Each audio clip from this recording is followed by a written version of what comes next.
nights have been absolutely stunning. We've had 2 fantastic nights.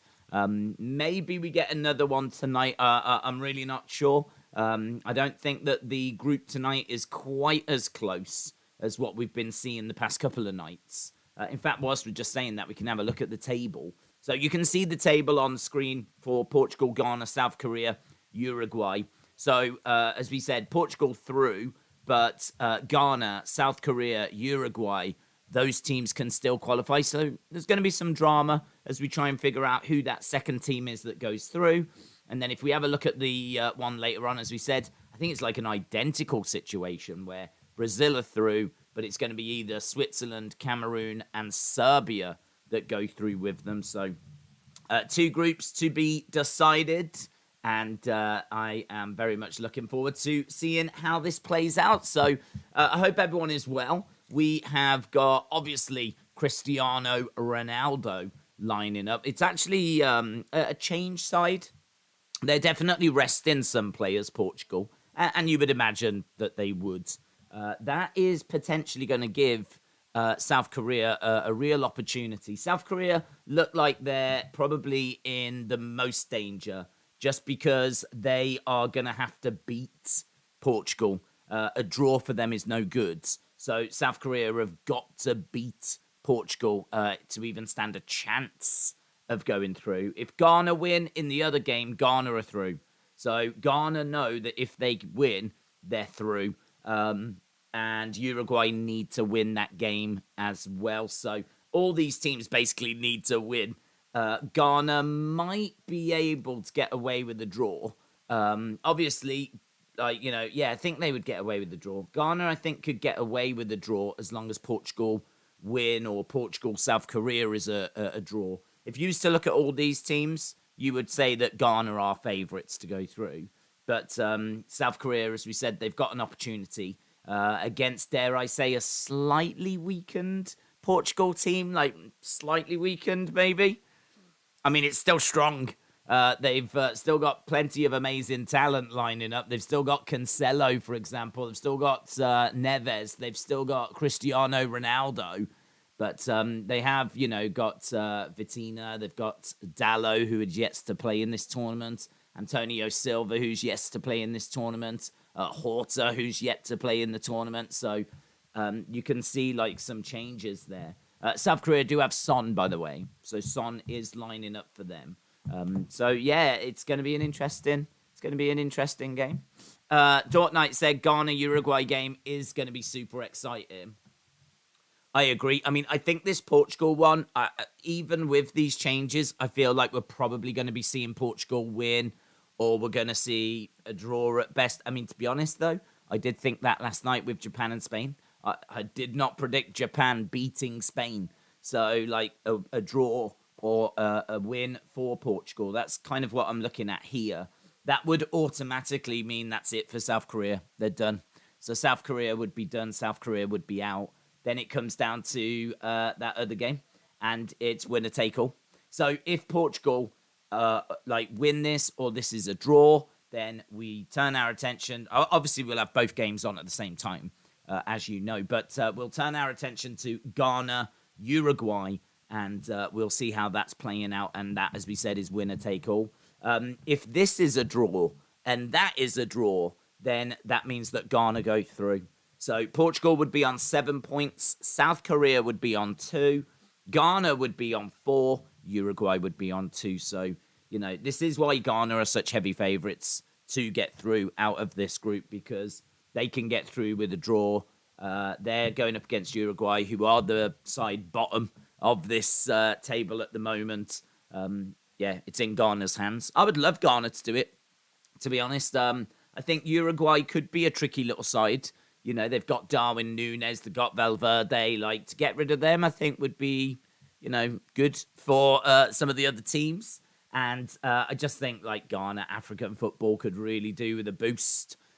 African football normally tends to, struggle at the kind of group stages into the round of 16. I think I'm right in saying there's never been an African team win the World Cup. So it's going to be great for Africa to see them get in Ghana going through. Of course, we've already had Senegal go through as well. So, it'd be brilliant. So I'm actually all with Ghana here. I'd love for Ghana to do it. They're looking likely to do it. So, let's see how it plays out. Harif said, my country is going to show Ghana-Uruguay game on TV. Jellyhead said, what a night last night was. It was crazy, wasn't it? It was crazy. Last night was absolutely fantastic. Loved it. The drama of it. The table constantly changing. This is just what makes it so good, isn't it? This is just what makes... I think when you have, like, draws in the mix as well, it means that you've got, like, 3 different results that you could have. Because in a lot of, say, American sports, I believe there's a winner and a loser, and that's it. And, like, a draw or a tie is just not a thing. And I know that a lot of our American friends have been like, yeah, this would be better if, like, you didn't watch for 90 minutes and then it's just a draw. But the thing is, that is a result, isn't it? That is an outcome. That is something that can happen. And it's, I think, better that can happen because, like, now you're having to sit going, okay, if they win, what happens? If they win, what happens? What if there's a winner here but a draw in the other game? And, like, so it gives you so many more different outcomes. It's like, okay, if this is a draw, that's a draw. What happens with this? Or what if this is a draw and Uruguay win in the other game? What would happen then? And so all of a sudden you've got all this different range of outcomes, which just kind of really adds to the complexity of working it out, but also adds to the enjoyment because any time there's a goal, then, it's constantly shifting things around. So, yeah, let's see what they've got for us today. Harif said, Japan impressed the hell out of me. They have been very impressive. Any team that can get through the groups have had a fantastic run. Look at Australia. I think Australia have gone under the radar, to be honest. Australia beating Denmark 1-0 is a hell of a result. It's a fantastic achievement. I know Denmark haven't looked good in this tournament. But that's a Danish side that were many people's dark horses. It's a Danish side that looked like they were going to win the Euros, like they were so good. You could argue they were the second best team at the Euros. They were so impressive. It took everything England had to eliminate them. And a lot of people thought the penalty England won in that semi-final was very questionable. And so basically Denmark only going out to like a questionable penalty. But yeah, so a lot of people thought that they were going to come in and look amazing. They didn't, in all fairness. They didn't look that great. But Australia still had to do a job against them, still had to get a victory against them. Managed to do that, and as we know, managed to go through in second place. So Australia's prize is they now get to face Argentina, which is a hell of a prize. So, Australia making their way through. In fact, we've got the whole bracket. I haven't updated it following last night's late results. I will try and do that. In fact, what I could try and do is add last night's late result and this morning's early result. I could add all them into the bracket in between the 2 games today. But you can see that we've got the top part sorted. Bottom part is going to be Croatia taking on Japan. And over on the other side, it's going to be Morocco taking on Spain. So that's what we've got. So we've got those lined up, and now we're working on these bottom matches. But, Australia, I think, have had a great tournament. I think we can look at the likes of Poland getting through, which is very good. That was a very competitive group as well, of course. And Morocco, I mean, who predicted Morocco going through? That was quite the turn-up for the books. So, if Ghana can get added to this as well, that would be a fantastic achievement. Can I have a moment of acknowledgement for Fulkrug and his goal off the bench, said Dortnight. That turned out to be a very good pick, didn't it? That turned out to be a very good pick for the fantasy game, yeah. Acknowledged, Dortnight, you have been acknowledged. Aseeb said, from what I've seen at the tournament, from what you've seen at the tournament, who is the player you've never seen play that has impressed you? Honestly, I don't know. I think that a lot of the big names are the names that have stood up. I mean, Buchanan comes to mind. That's someone that I was not on my radar for Canada. Tyler Adams comes to mind. I know he plays for Leeds, but actually I haven't seen him at Leeds. So Tyler Adams is someone. I think Tyler Adams got brought in when Jesse Marsh took over Leeds, and I haven't been like watching football this season, and honestly can't remember how much of Leeds we even watched last season. To be honest, with them being on TV, so I know that he is in the Premier League, but I don't think he's been in that long, and I ain't seen anything of him. So he is someone that really stood out. So I would say like it's the same names again, like Tyler Adams, Buchanan. I think obviously we know about Ziyech. Ziyech has been fantastic for Morocco, but we already know about him. I'm trying to think if there's anyone. See, the thing with Japan is they seem to have like different players popping up for Japan. Ito has been good for Japan. Well, he wasn't really on my radar. Trying to think. I feel like there might be some big, glaring, obvious ones. I haven't seen much of Gakpo. Obviously, he was on the radar because he's linked with United, but I hadn't actually seen him. So watching him play and, like, obviously the goals that he's scored has been quite impressive. So trying to think if there's anyone else that's, like, really risen to the top for me. I don't think there has, to be honest. Not like, I can't think of a name that kind of springs to mind. I think it's largely the names that we've been talking about. So, like, Adams, Buchanan, Gakpo's done amazing. Yeah, I think it's those names. ESPN is saying that Pulisic is a day-to-day situation and most likely is going to give it a go, says Ryan Gambler. Yeah, I am aware that he wants to play. So I'm aware that he wants to play. I'm aware that the USA haven't come out and said, yes, he'll be fine. But I'm aware that he sent a message out. I think the speed that he sent that message out was a little bit concerning because he went off. He didn't look to be in a great situation. He didn't look to be that comfortable. But he went off and quite early on he said, I'll see you Saturday.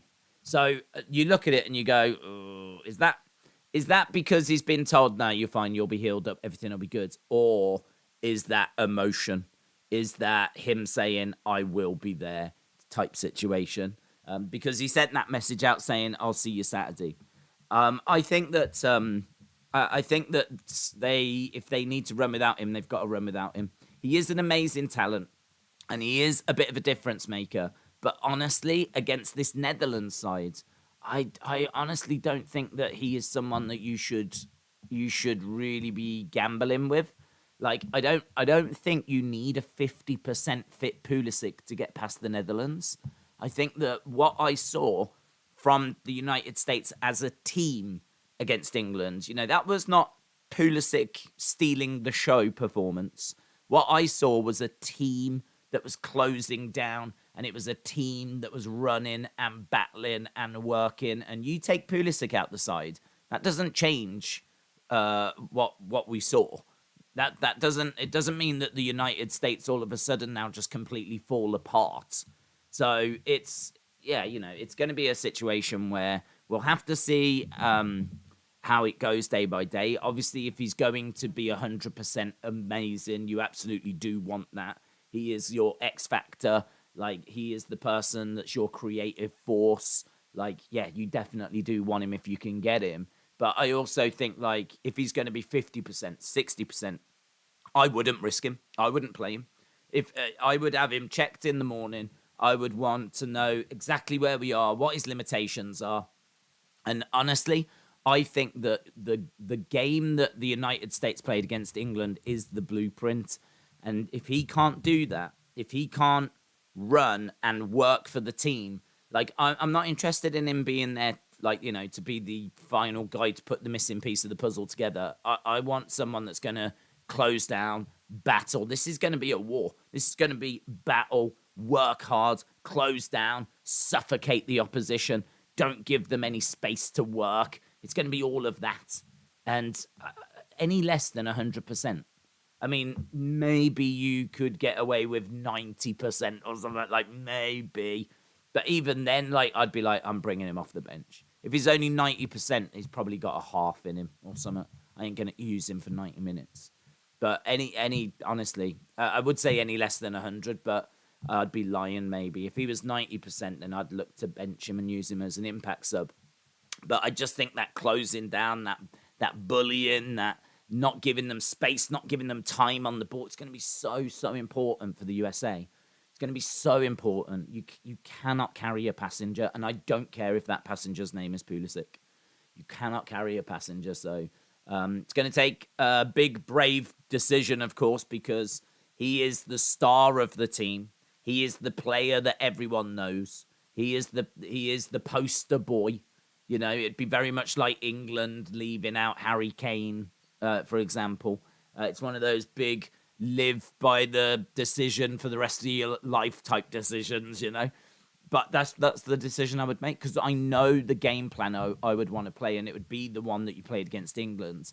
And I just don't think, if you're not 100%, I just don't think you can play that game plan. I just don't think that you're going to be good enough. And every player has to be involved for that game plan. You cannot have the whole team working and pushing and just have someone stood at the other end of the pitch waiting for the ball. So, he's a creative force.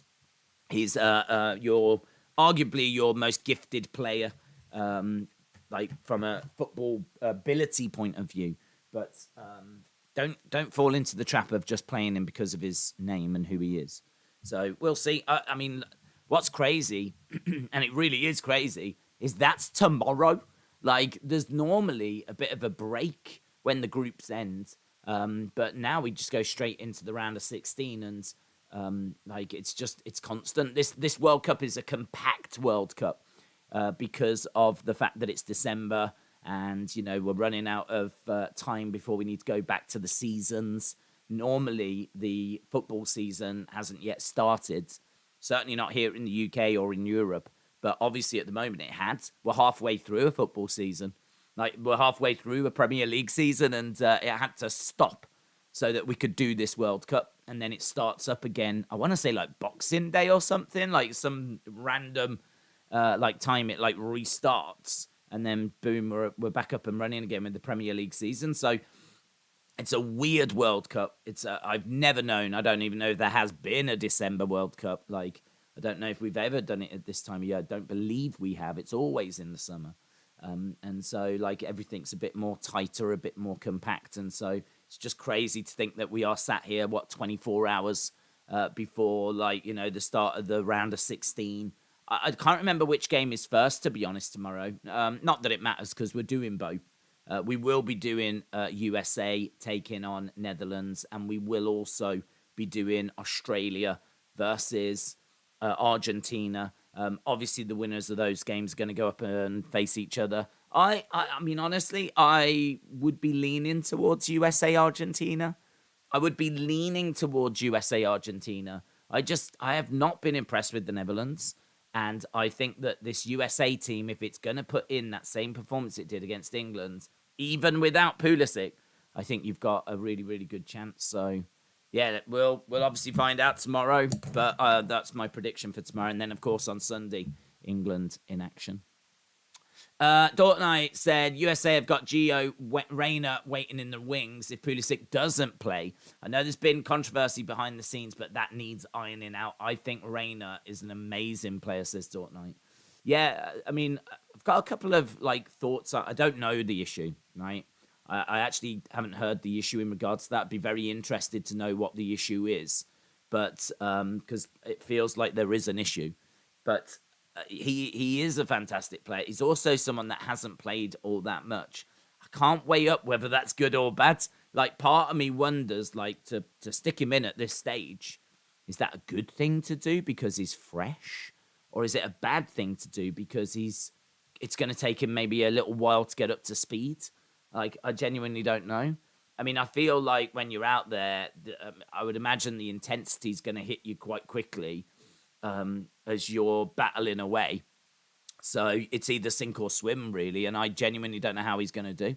I sort of feel the same about England because we were quite fortunate in that we could get Kyle Walker out onto the pitch in our third game, and that's big because Kyle Walker is going to be really important for us. He's a fantastic defender, but he's quick. He's got pace. And we hadn't been able to play him until our third game. And he is someone that if we do play France, we are sticking him onto Kylian Mbappe. And that is going to be a hell of a battle, you know. Kylian Mbappe racing against Kyle Walker. Kyle Walker is quick. Mbappe is quick. Walker is quick. I actually don't know who is quicker. So you stick Walker on Kylian Mbappe and hope that Walker can neutralize that threat. So that's why Walker is so important if we do get through and play France. But he'll be really important against Senegal as well. So I don't have too many concerns about Walker because he's got a bit of experience and we've already been able to play him a bit. But we've got another player called James Maddison, who is a fantastic creative player, attacking midfielder. Haven't played him at all. He could be a real interesting difference maker for England. Bit of an unknown entity for England. He has played for England before, but he's someone that we don't play really much at all. He never really gets into the side, but he's got a few caps to his name. And he is someone that always does well for Leicester. He's someone that should be, dare I say it, a bigger club. He is someone that I think is really gone under the radar, but we've got him in our squads. There was a real clamour for him to join up. I suppose in a way it's a bit like Reina. You know, he's a great talent. There's the public are demanding him. But the thing is with Maddison, he's injured, and he's been injured for a little while. But he's meant to be coming back now. But it's do you play? I mean, honestly, I don't know what you do. If you're not going to play him, then why pick him? Is, I suppose, the argument. If you're not going to play him, why pick him? Why have him in your squad? Why is he taking up a place? But equally, I feel like it is a bit of a gamble, you know, to not play them so much in the group stage, or in Maddison's case, not at all, and then bring them into the knockout rounds. It's a bit of a gamble because they just might not be up to speed. They might not be able to adapt to the speed of the game. I don't even know how much they can give you fitness-wise. You don't know if, in Maddison's case, that niggling injury might flare back up and you might end up having to sub a sub, which is a horrible situation that you never want to be in. If you've got substitutions, you don't want to be subbing a sub, taking a substitution that you put on back off again. So it's a bit of a gamble. But Reina, just to go back to Reina, I think that's a really good shout. We could absolutely be seeing him in that game against the Netherlands. Needs must, really, at this stage. I don't know what the falling out is, but needs must. And if the United States need him, the United States should use him. Nadula said, I'm happy that Japan beat Spain. Yeah, it was a shock. Dortmund said, a former player called Wijnaldum claimed the manager asked Gio Reyna to lie and say he was injured, but said player has now backtracked on that story. Okay. If Japan beat Croatia, then Japan versus Brazil would be crazy, said Nidula. Yeah, So I think I'm right in saying that Brazil would play the runner-up of this group, wouldn't they? So whoever finishes second here, their prize is to play Brazil. Brazil-Ghana could be very interesting. Brazil versus Ghana, I think, would be a really fun game. So Brazil-Ghana, and then if Brazil get through, they play either Croatia or Japan. Do you know what? This is really interesting for Brazil. It's really interesting because you would look at it and go, okay, well, that's easy. Because Brazil are the favourites to win this tournament. It's not a France. It's not a Spain, right? It's dare I say, not an England. So you look at it and go, okay, well, they should win that. Yeah, they should get past Ghana. But Ghana, I think, are going to prove quite tricky. I feel like a lot of these smaller nations in this tournament have really stepped up. It really feels like a lot of these smaller nations, when I say smaller nations, I'm talking from a football point of view, you know, what they've historically achieved, where they are in the rankings, for example, yeah? Like China would be a smaller nation, even though they're not a small nation. But Ghana, you know, they're not a team that you see at the World Cup every time. They are a team that if you do see at the World Cup, they're probably not getting out the group. But they've qualified, and all of a sudden, these smaller footballing nations, they're just starting to close that gap, you know. I mean, Japan have been so impressive. Look at what Morocco have achieved as well, as we said. Senegal, they were expected to get through the group. They got through the group, but they only struggled because of how good Ecuador were. And Ecuador are the type of side, dare I say, 15 years ago. They're the type of team that if you got in the group, you'd be like, 3 points. That'll be 2-0, 3-0. Easy, lovely. I don't know that you can necessarily think that now. I don't know that you can necessarily look at an Ecuador and just go 3 points. I mean, like we saw Tunisia beat France. And I know it was a much changed French team. You don't need to tell me that.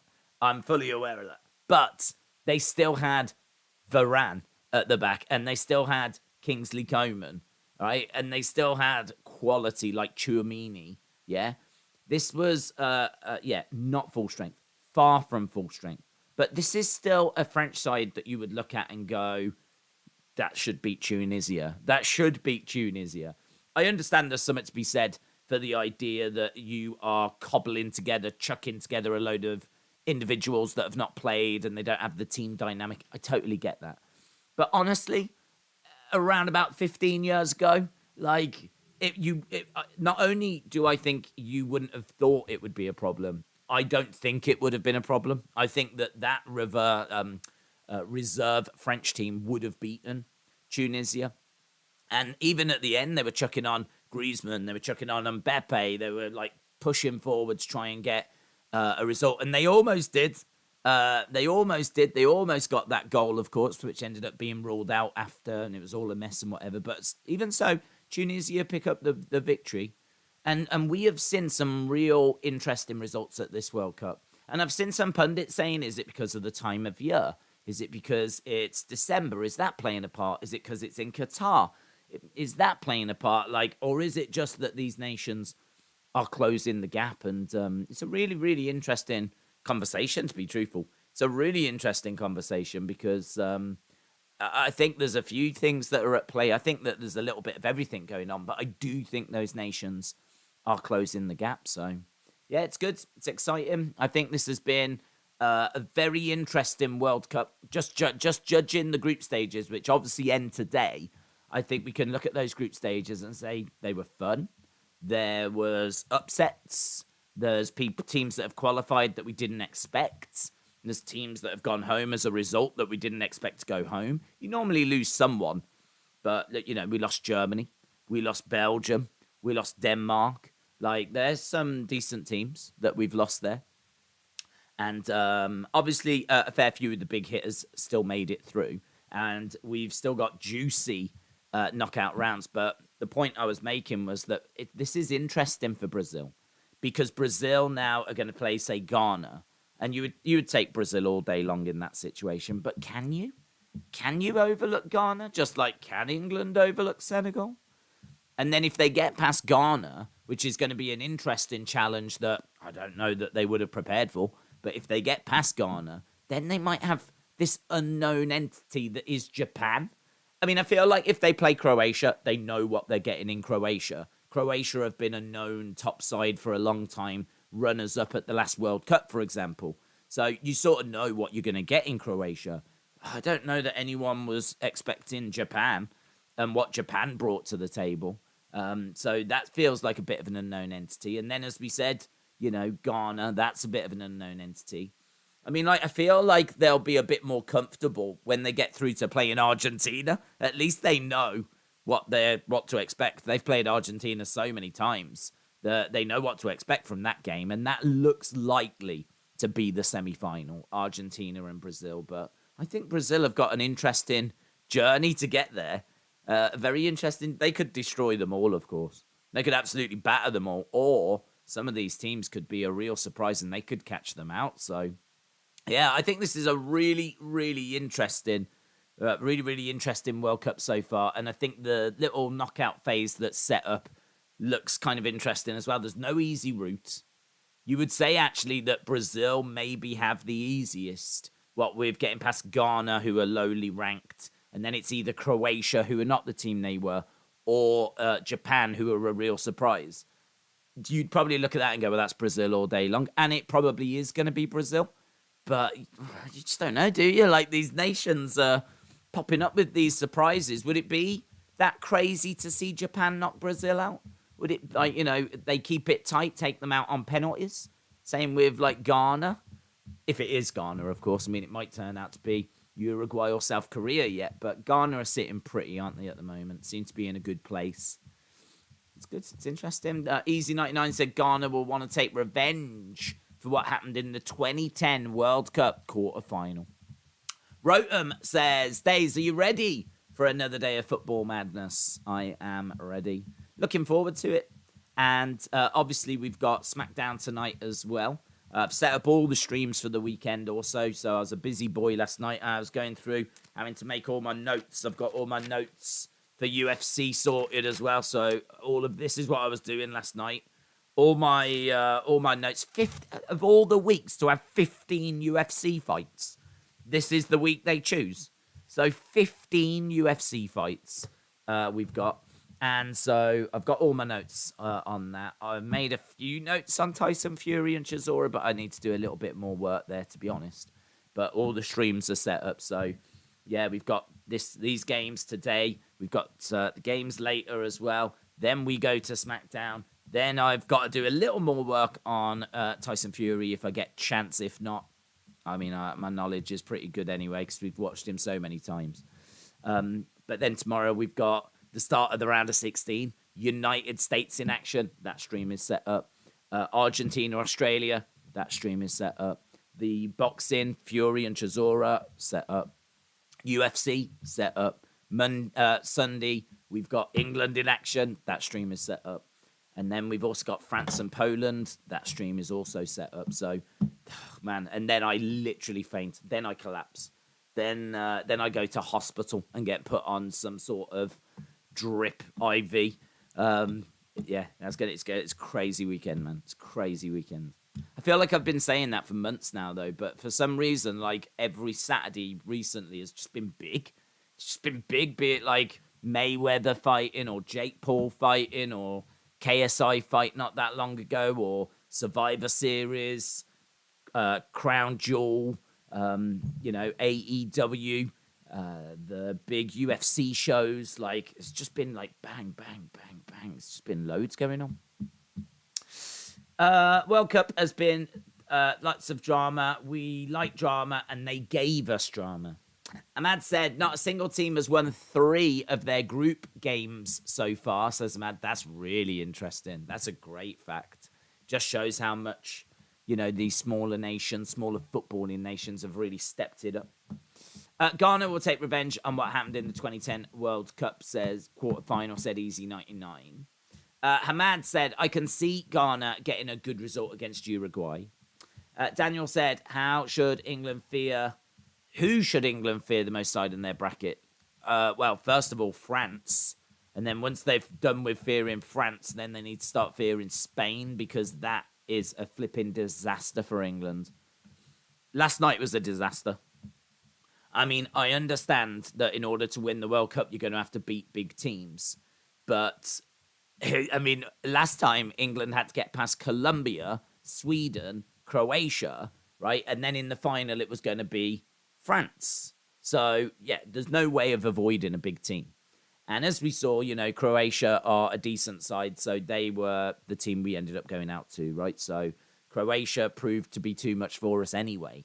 But I think, if someone said to you before the tournament, would you accept Colombia, Sweden, Croatia, and then France in the final? You'd snatch someone's hand off for that, because there's no Brazil, there's no Argentina, there's no Spain, right? There's no Italy or whatever, no Germany in there. That's the team that just love beating us at World Cups. Like, it's as nice a path as you could hope for at a World Cup, to be honest.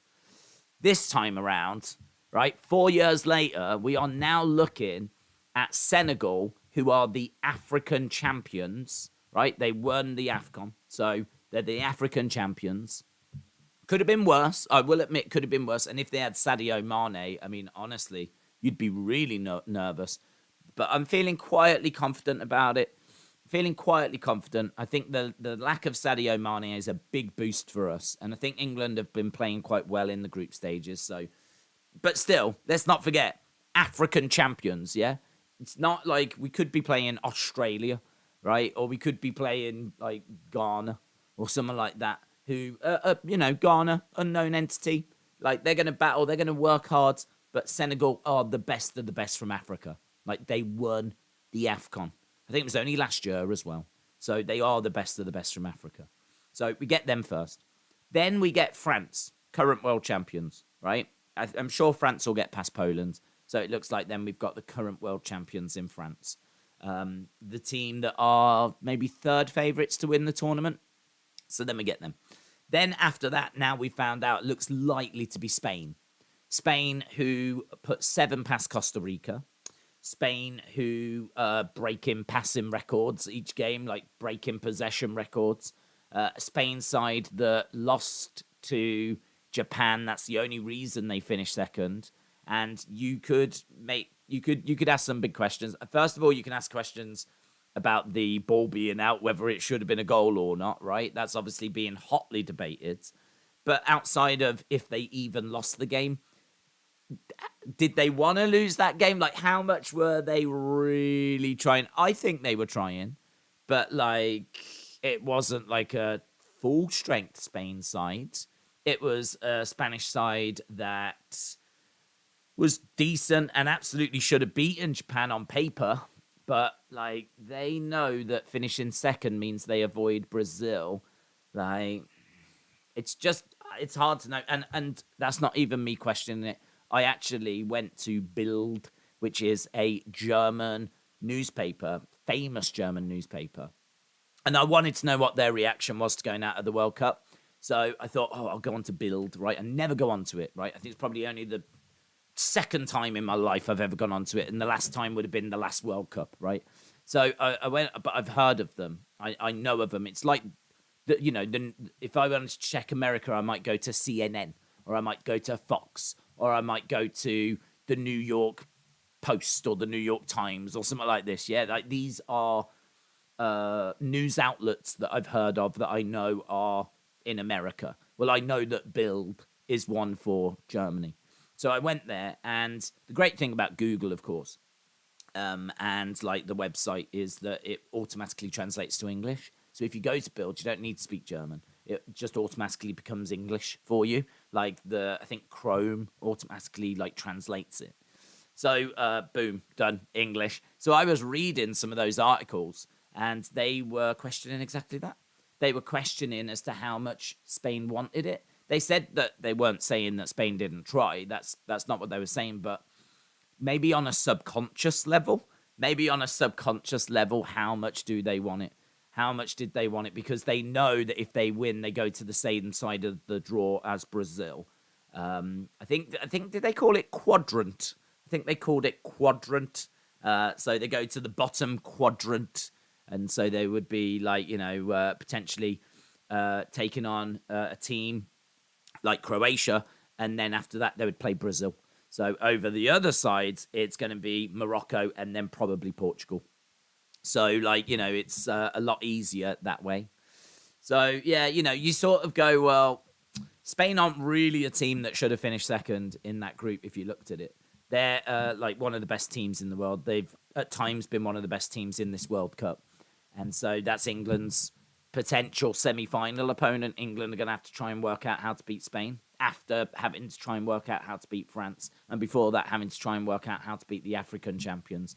And then all of a sudden, what's your prize? Well, you get to a World Cup final. That is a prize, but here's Brazil. Here's Argentina. Here's the either first or second favourites to win the World Cup. So if England are going to win the World Cup, they're going to have to get past either the first or second favourites in the final, the third favourites in France, the fourth favourites in Spain, and then England are the fifth favourites. So we are going to have to literally work our way through all of the favourites, or someone's going to have to do a job for us, like Poland are going to have to eliminate France, or Portugal are going to have to get rid of Spain, or USA are going to have to destroy everyone on that left-hand side of the draw. It's a horrific draw for England.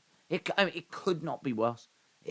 At this point, it couldn't be worse because everyone is seemingly lined up whereby we're going to have to take them all out ourselves. If England win this World Cup, they've absolutely deserved it. Absolutely deserved it.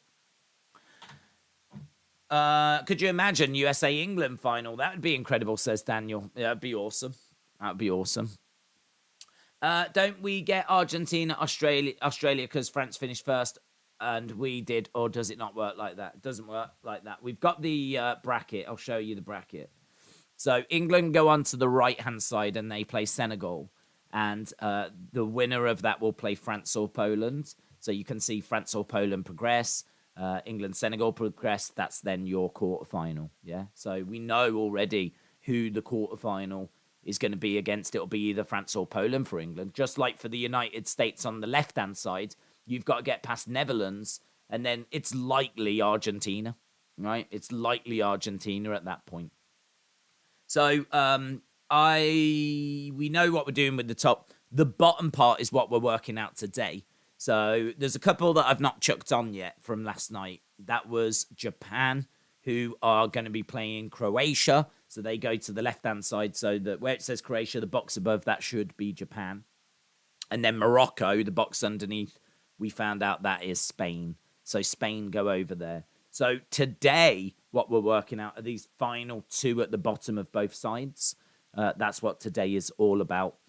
Who are those final two? We know that Brazil is going to be one, and Brazil is going to go to the left-hand side, and we know that Portugal are going to be one, and they're going to go to the right-hand side. So Brazil go to the left, Portugal go to the right, and it's just a case now of trying to work out who joins them, to be honest, who's going to go through with them. Is it going to be Ghana? Is it going to be Uruguay? Is it going to be South Korea? Is it going to be Switzerland? Is it going to be Serbia? Is it going to be Cameroon?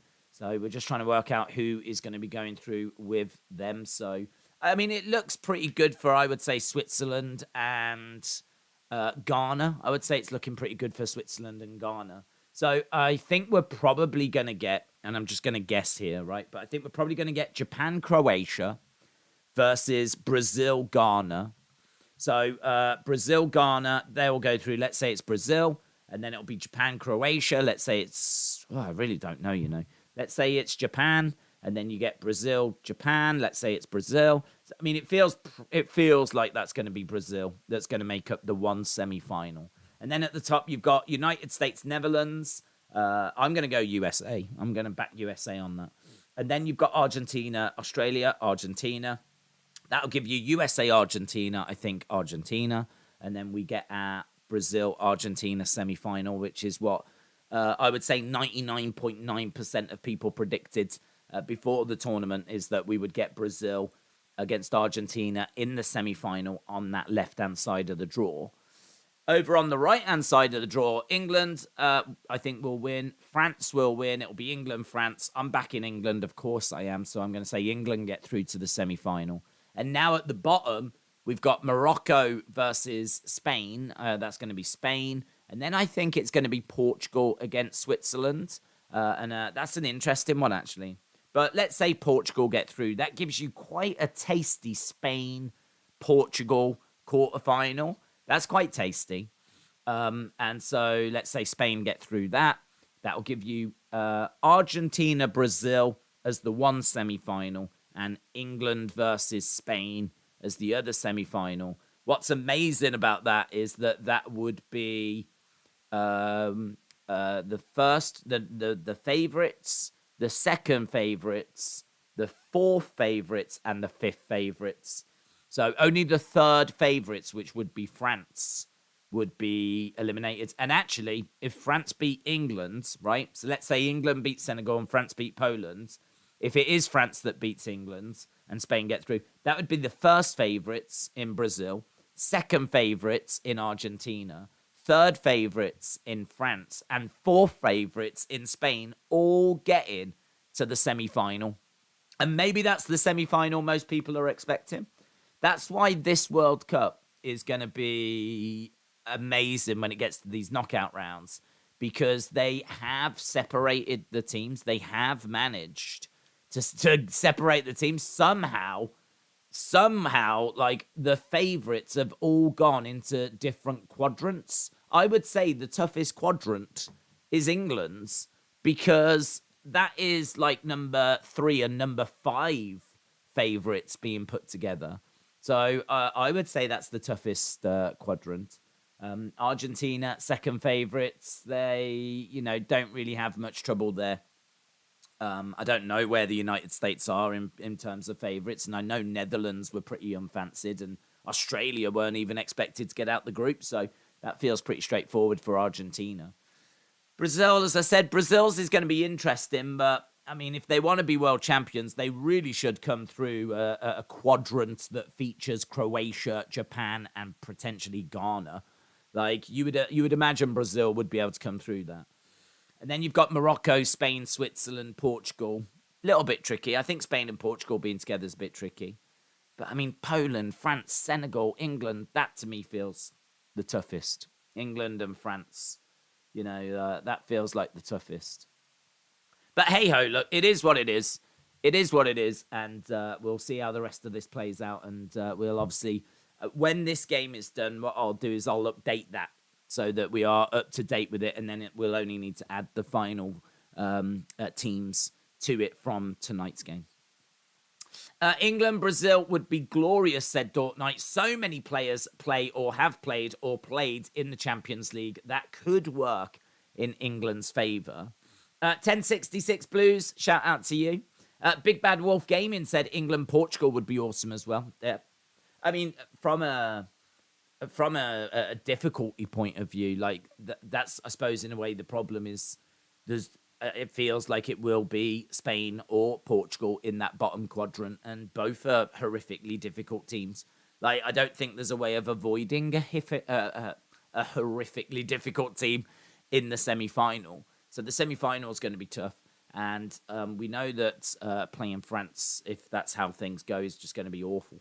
But and a lot of people have England going out at that point. A lot of people think that's where England leave the tournament, and it could be the case. It could be the case. A lot of people, I think, would probably have USA going out against Netherlands tomorrow. That could be the end of the journey for the USA. I think you've got a chance. I really do think you've got a chance in that game. So I don't know that that's the end of the road for you. But to be honest, if you get through and then you play Argentina, I think that's the end of the road for you. But saying that, honestly, Argentina lost to Saudi Arabia. That's all you'd have to keep telling yourself.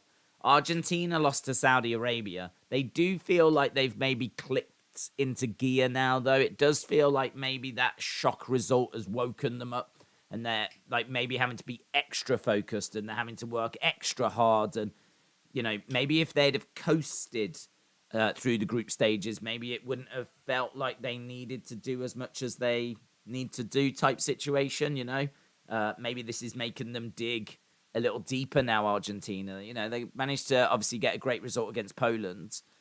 Poland have made it through, so, it feels like Argentina are up and running. You'd have to have them as favourites. They were unbeaten since 2019, and then obviously lost to, in shocking fashion, to Saudi Arabia. So, yeah, you'd have to say Argentina would be favourites for that. Triple A said, what's your predictions tonight? I mean, honestly, I think it's going to be really hard to match the drama of the past couple of days. I sort of think that today we're probably going to look at Ghana and Switzerland going through. There could be twists and turns. Of course there could. I mean, football just constantly throws up surprises, but I can't see us beating last night. I really can't. I mean, the night before, we said, you can't beat that. I mean, to one point, it was coming down to bookings. We were like looking at bookings because everything was the same and it was just one goal in it and high drama. I don't think that was special. And then last night was special. I don't think we get it again. I think these are special things that we're watching. And I think normality has to be resumed at some point. So, I expect it to be a case that Portugal beats South Korea. And, Ghana, Uruguay is going to be tasty. That's going to be tasty. That game, I think, will be close. And it's going to be a case of, who's going to win it, goes through. But the thing is that Ghana have got going for their favour is that a draw will do it for them. So a draw would be good enough for them. So I'm gonna lean to Ghana, and I think it's the same situation for Switzerland as well. It's going to be Serbia versus Switzerland, winner take all, but a draw is good enough for Switzerland. And Switzerland have shown themselves to be very difficult to break down. So I'm going to probably lean to the two teams that are sitting in second position already. Obviously, Brazil go through, Portugal go through, and yeah, I'm trying to think if there's a way. I mean, there is a way that Portugal don't finish top, and that would be if South Korea win. And then Ghana would have to get like some goals against Uruguay. So if South Korea win by a goal, then it means that Portugal are 6 points and +2. And so then Ghana would have to be beating Uruguay by 2. That would mean they're level on points, level on goal difference. Then it would come down to goals scored, and I don't have visibility on that. So I don't know where we would be then. So that would be interesting. If you want drama, that would be interesting. But South Korea would have to be beating Portugal for that to happen. And I think that's unlikely. But South Korea are going to go for this because, of course, they know that unless they get a win, they ain't getting through anyway. So they need to be beating Portugal. They need to get a result against Portugal. So they're going to go for it. And we've seen that gap close and we've seen that gap narrow. So, yeah, South Korea are going to go for it. I don't see them beating Portugal, but if they do, things could get interesting because then, you know, if Ghana get a few goals against Uruguay, then we might get a new leader. Let's have a look and see what it means for Brazil, though. Do you know what? The same situation as well. Oh, God, I don't need Brazil coming over to England's side. I really don't need Brazil coming over to England's side. Ah, of all the things I don't need that. I do not need that. So, Brazil just better win there. Who are they playing? Who have Brazil got? Cameroon. They just better batter Cameroon later. Just win the game. Draw the game. I don't give a flip. My heart broke last night when they had flipping Spain come over. We don't need Brazil coming over as well. Right, the teams are in the tunnel. So Rio Ferdinand said South Korea, they're going to be hardworking. They need to have belief. And let's see what they can do. So the teams are emerging. The teams are coming out.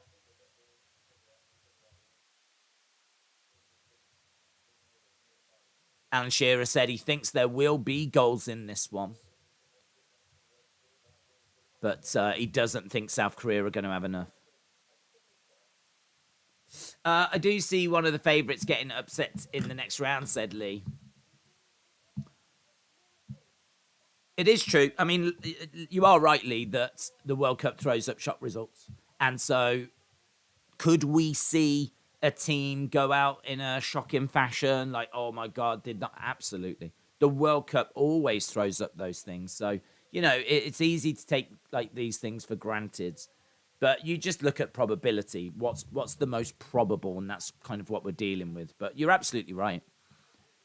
Brazil could go out to Ghana. Brazil could go out to Japan. Spain could go out to Morocco. I mean, I'm sure there will be something along those lines. But it would be a shock. It would be a surprise. And it would be one of those things that, how would you predict it? Eric Young is going to go back to WWE, said James. That's a bit weird. Easy99 said the small nation will win a World Cup. Sorry, England. Sorry, Brazil. Sorry, Spain. We want fairy tale endings in this World Cup like Leicester in 2016.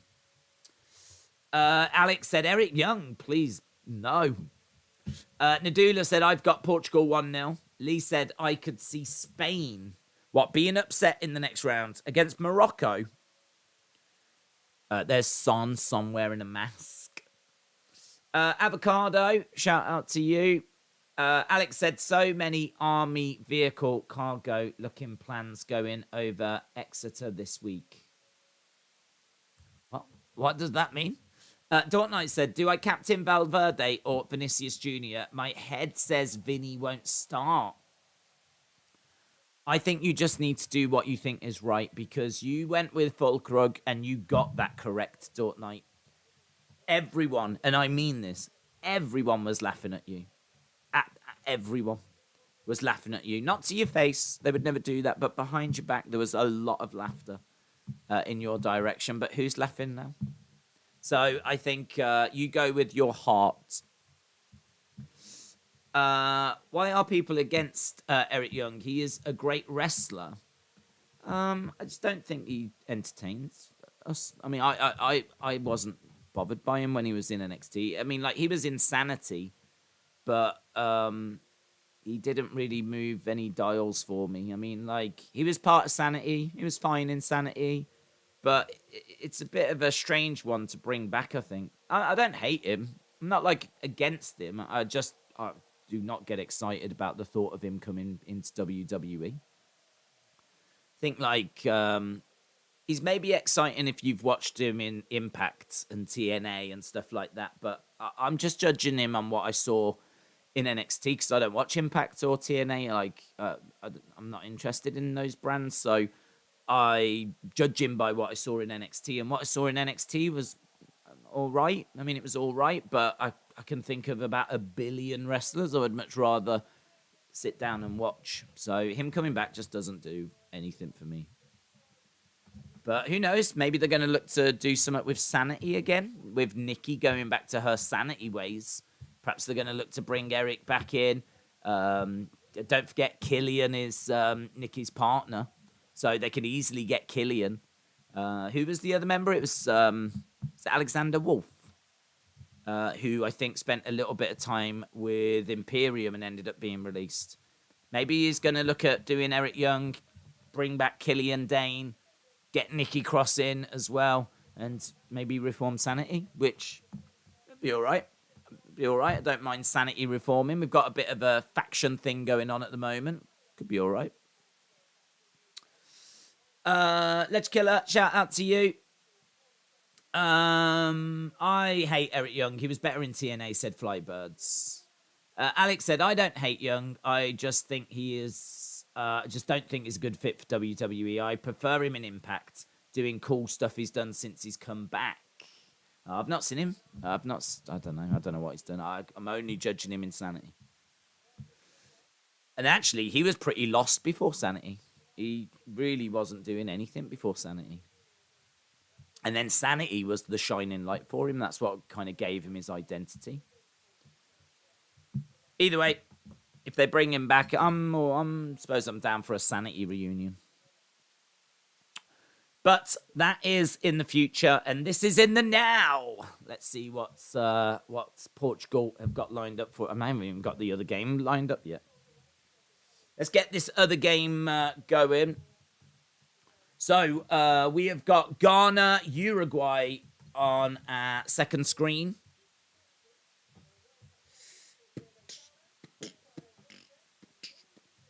Right, where do I want to go? What's this on? I think it's iPlayer, isn't it? iPlayer. Let's go to iPlayer. iPlayer.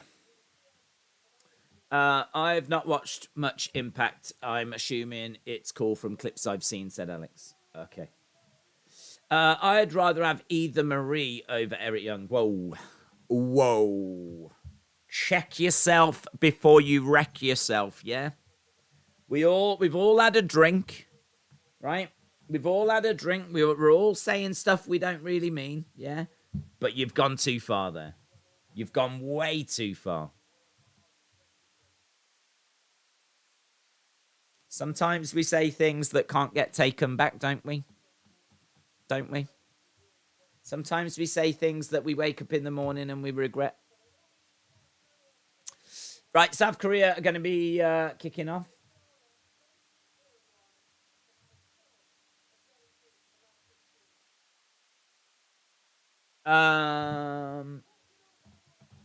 Some of you should watch wrestling if you prefer Eva Marie, said James. I know. We've all had a drink. We're all saying things we don't mean. try and get this. Boom. Suarez versus Ghana. Interesting, says Rotem. Alex said, I most definitely do not regret anything. You do, Alex. You do. You just sent me a DM saying, Days, I just want you to know I do actually regret everything. That's a DM you've literally just sent me. I'm watching Ghana, Uruguay, said Harith. Yeah, I've got it on. So we've got Korea versus Portugal on there. We've got Ghana, Uruguay on here. Let's see how this group can play out. What can Ghana do? I love that Ghana shirt. Sharp white. Lovely bright white with colours on the sleeve. I'm not sure about the black star, to be honest. But that's obviously their from their flag, I believe, in the centre. The only reason I would rather have Eva Marie is because she's good to look at. Daniel, we've all said stuff we don't mean, mate. I mean, is she attractive? Sure, I'm sure she is. I don't know. I can't see past the botching. Alex said, it makes me sound disgusting, but I would rather listen to Nia Jackson her whole than have Eva come back. Oh, Eric come back. Is he, what's ER? Is ER Eva or Eric? It's probably Eric, isn't it? Listen, Alex, we've all had a drink, yeah. Paul said, Smitster, I'm going to watch Ghana and Uruguay. What did you think of the female officials yesterday?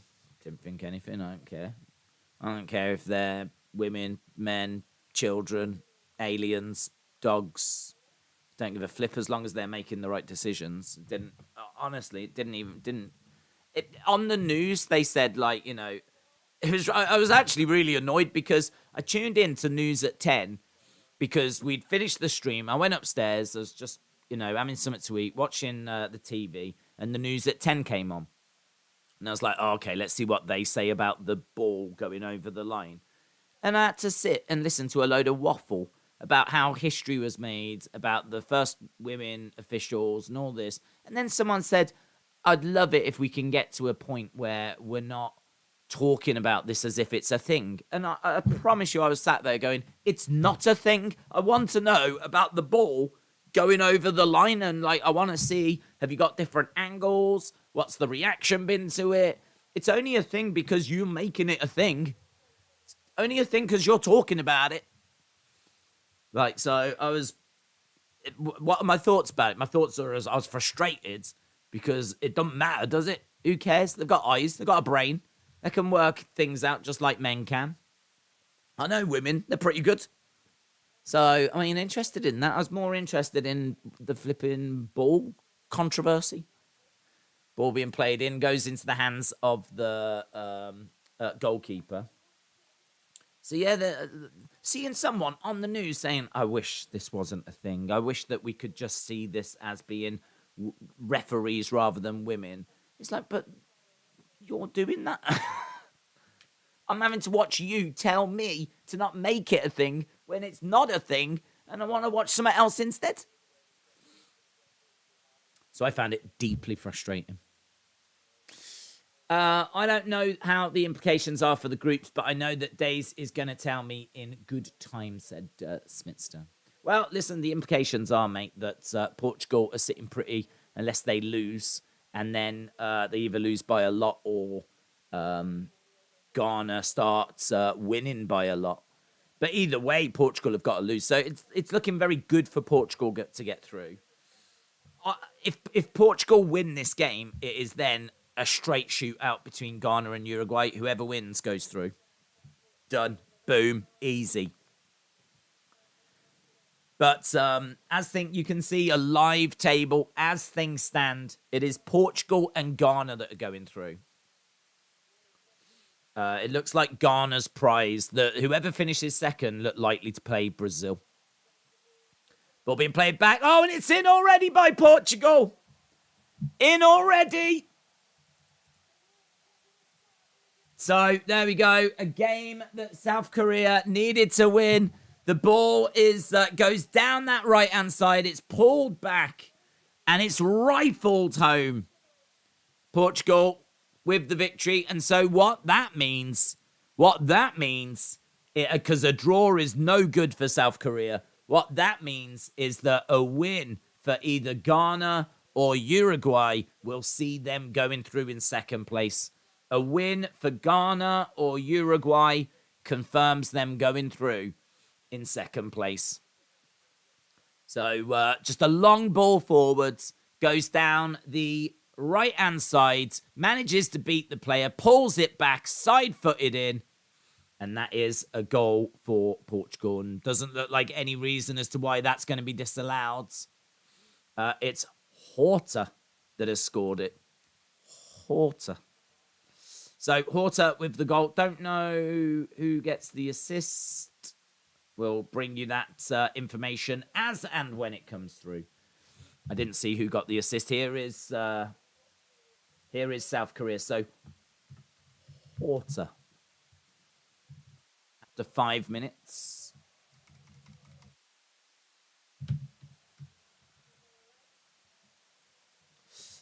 We've already seen a dog wrestle. Now we need to see a dog officiate a football game.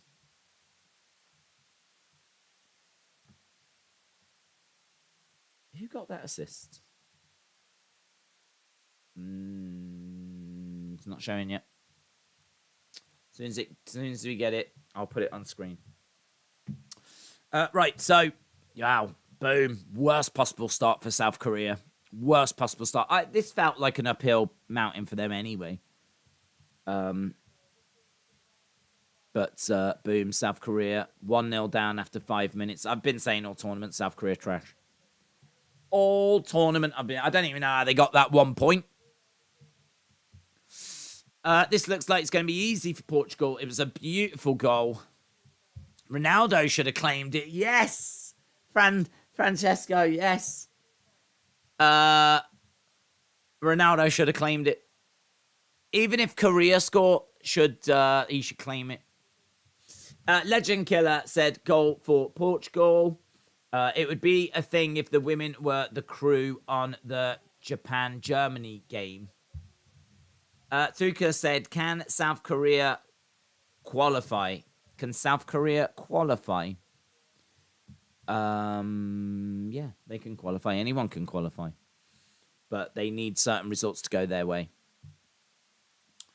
I don't think it would be a thing, actually, if it was them, because they don't decide, like, it's VAR, isn't it, that looked at whether the ball was out or not. I think that decision was with VAR, because didn't VAR check it? I don't think it was the on-field ref. I tell you what, if it's the on-field ref that had to decide whether that was online or not, that had gone over the line or not, that would be crazy, because they're miles away. Like, there's no way that they could make that decision. Would it have been the linesman? I just presumed it was VAR that made that decision.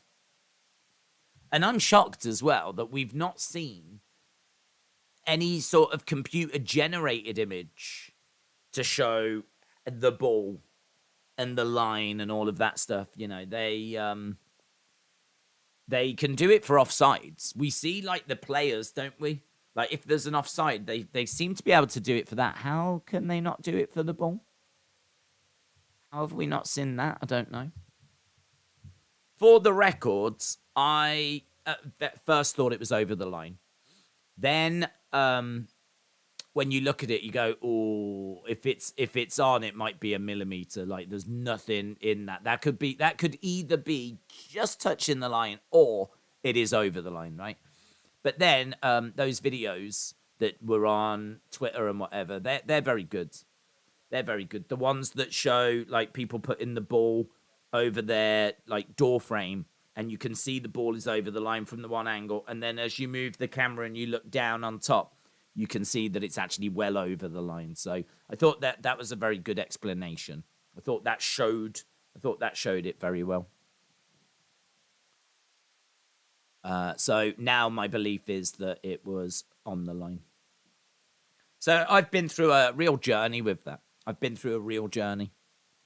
But I still don't get why there wasn't, like, computer imagery and everything at the start. I think some of the communication from FIFA was really poor, really poor. I mean, you could mop that up quite quickly. I feel.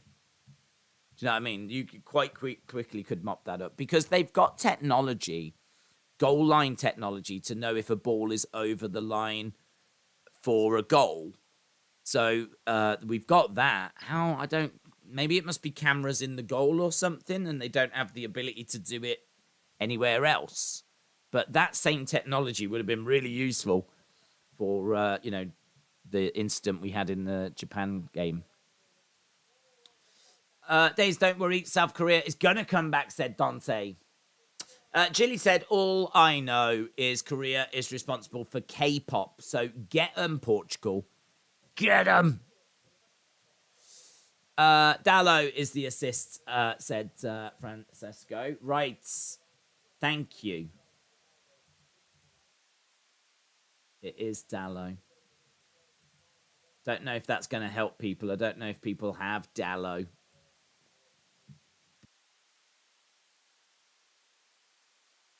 Horta is a very underrated player. He plays for Braga in Portugal. Right, well, at the moment, we've got, it's 0-0 in our other game. We've had just over 10 minutes gone. It's 0-0 in this game as well. What am I on about? It's 1-0 in this game, of course. 0-0 in that game. Here is Uruguay playing the ball forwards. Matt says, can you say happy birthday after or before SmackDown?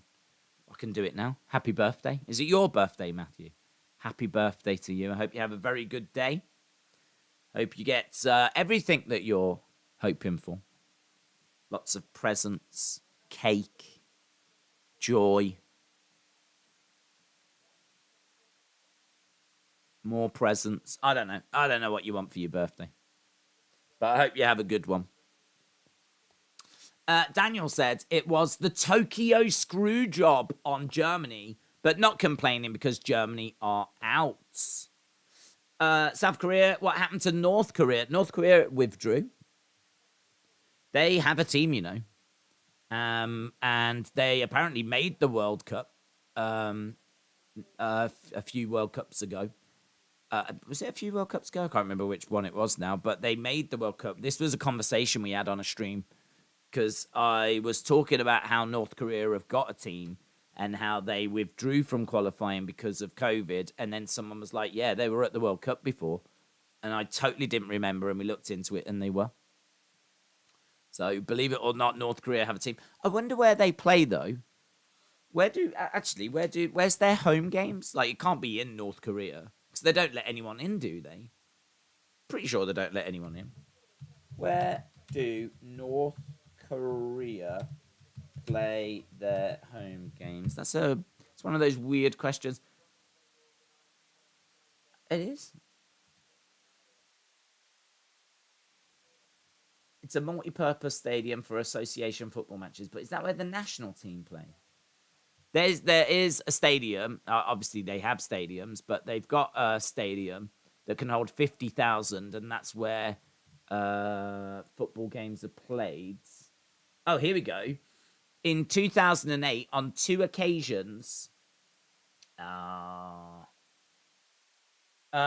2010 World Cup qualifying match between North and South Korea was due to be played in Pyongyang, and it had to be moved to Shanghai when authorities in the north refused to allow the South Korean national anthem to be played or the flag of South Korea to be flown, as North and South Korea have never granted each other diplomatic recognition.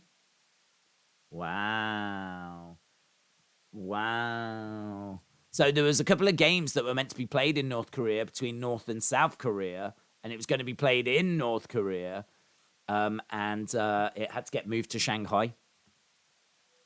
That's interesting. But do they normally play their games there? That's what I wanted to know.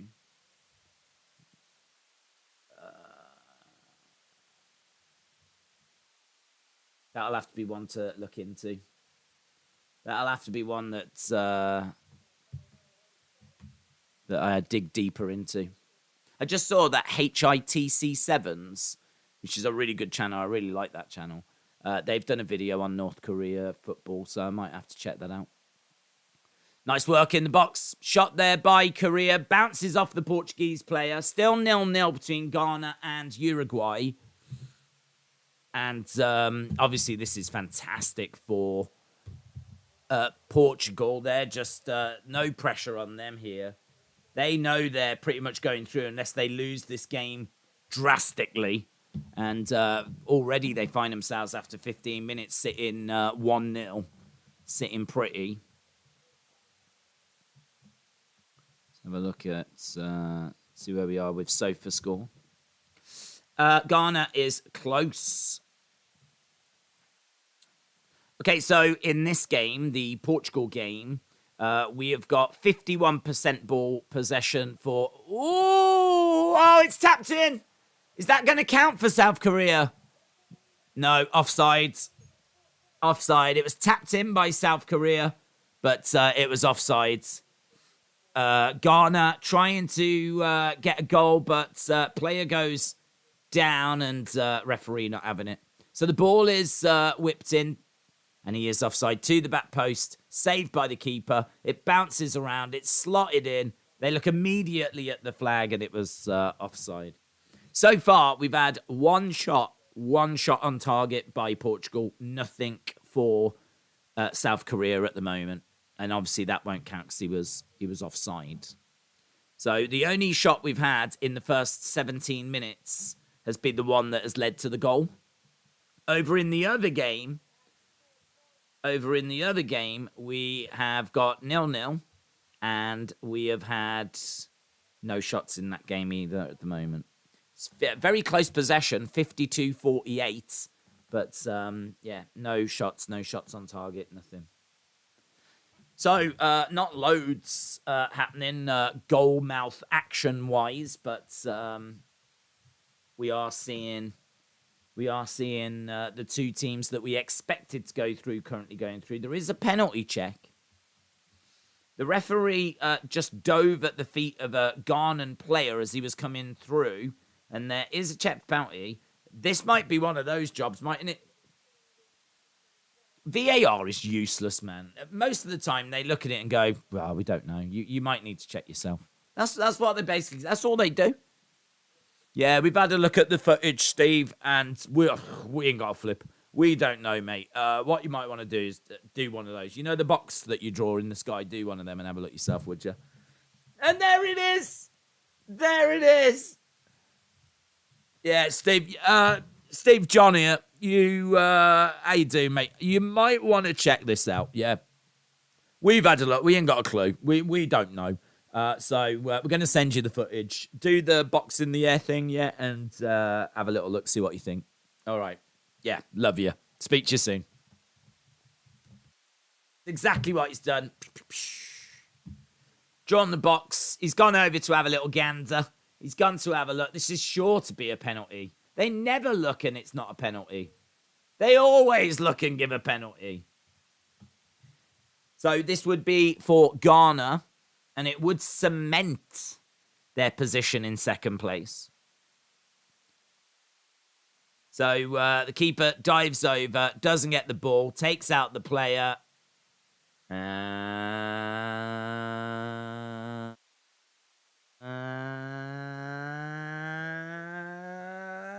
Penalty!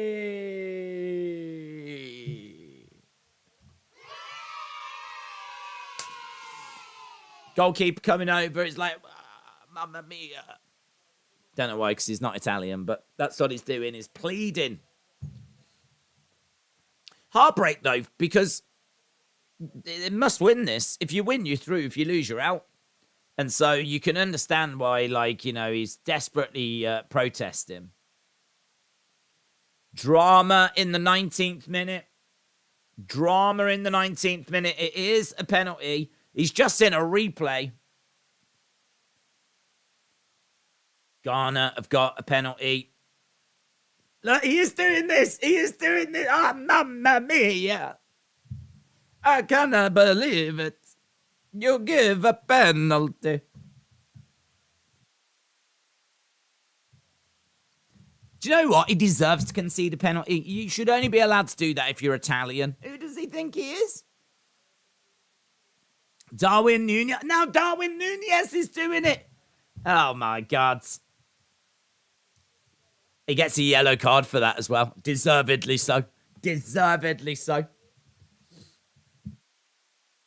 So, it's going to be a penalty. We've got a lot of drama here. Yeah, that's true. That's true. They had a penalty before, didn't they? That famous incident where Suarez handled the ball on the goal line. They missed that one. And he said, like, it's not my fault that they missed that penalty. He got sent off for the handball on the line, which would have been a goal. But they gave a penalty and he got sent off and then they missed that penalty. And it was Uruguay that went through. And now look at this. Look at this history repeating itself. But do they score it this time? Do they score it this time? The whole of Ghana is going to want this to go in. The pressure on his shoulders. This isn't just a penalty. It's history. That's what we're watching. Steps up and it's saved again. It's saved again. Oh, my God. Oh, my God. Ghana. Did you not practice them after the last time? Did you not practice them?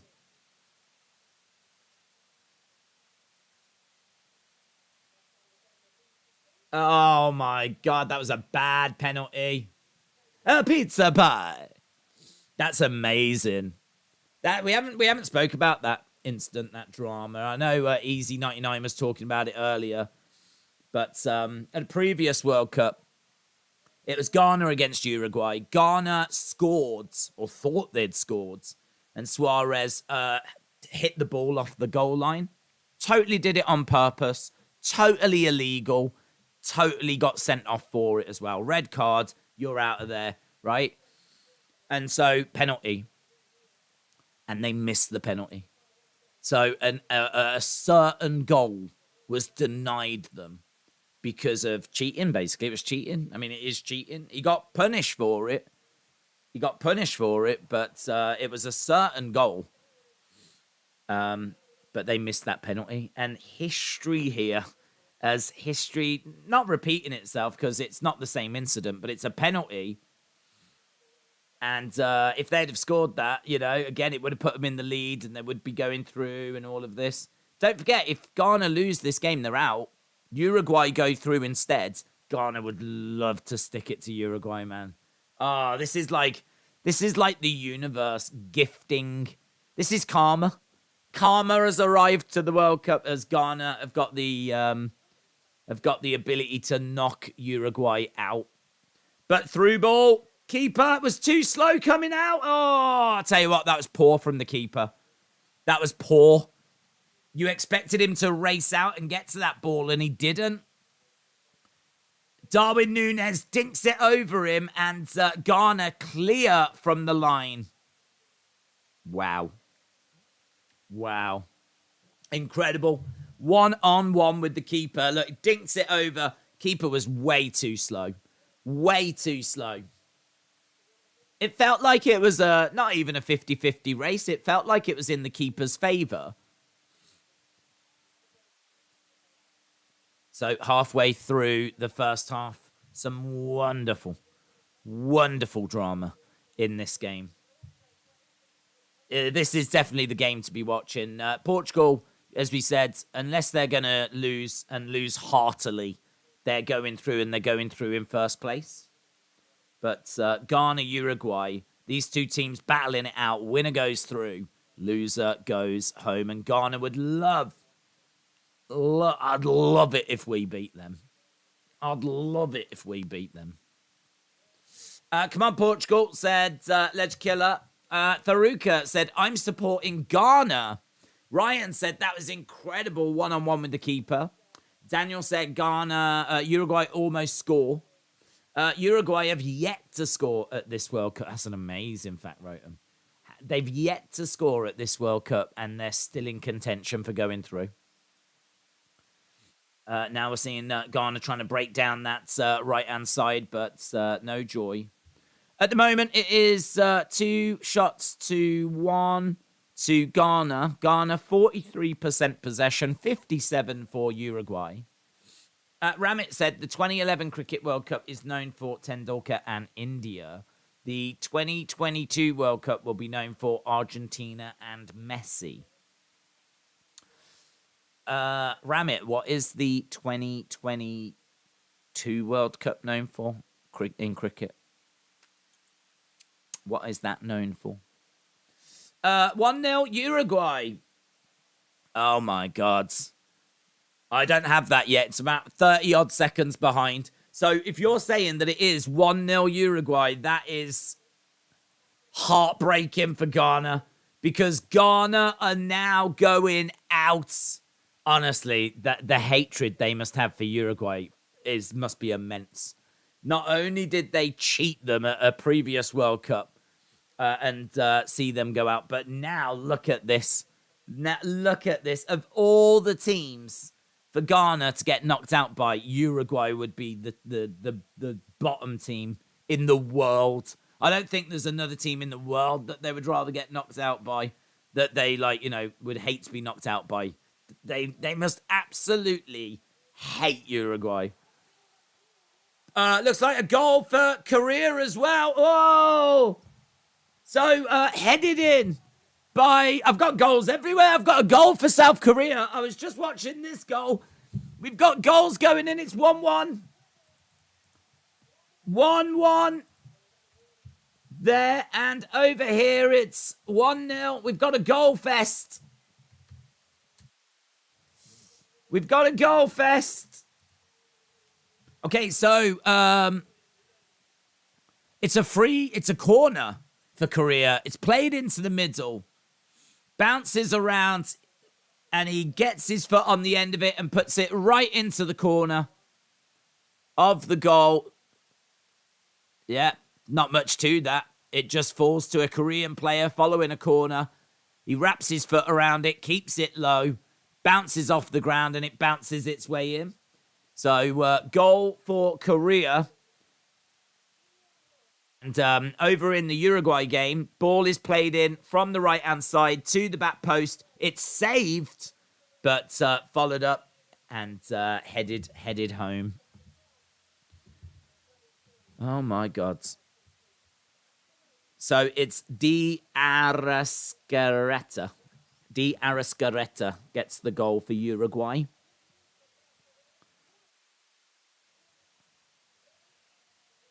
Why is this good news for South Korea? So if South Korea... Well, this is good news, thinking about it, because if South Korea get one more goal, they would be going through.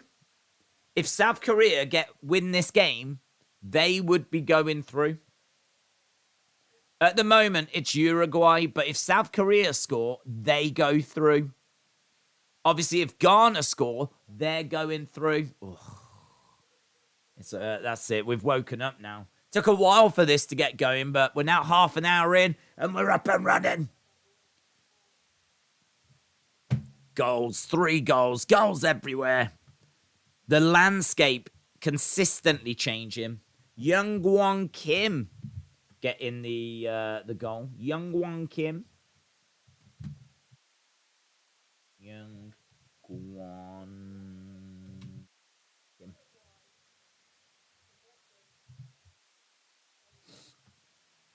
As of now, Portugal and Uruguay are in. Ghana and South Korea are out. Yep. I'll be amazed if there's not a red card in this Ghana game. Oh, Portugal! Just wide. Good save. Good save by Kim. Good save. If Korea progress, are Asia the biggest winners of this World Cup, said Smitster. Maybe, yeah. I mean, I feel like it's... Well, I mean, obviously Europe, but you would expect Europe. But, yeah, we were looking about, is it CONCACAF and AFC? Both of those are doing really well, but we won't know who's won that until today. I mean, if Korea go through, that obviously would be massive for Asia. If Ghana go through, that's massive for Africa. So yeah, we won't quite know until like these groups are done today. Day's breaking news: Ronaldo claims it as an own goal. Yeah, guys, we've had 3 goals today, and SofaScore says all of them are Ronaldo. That's amazing. Busy boy. This is why he is regarded as the world's best player, to be honest.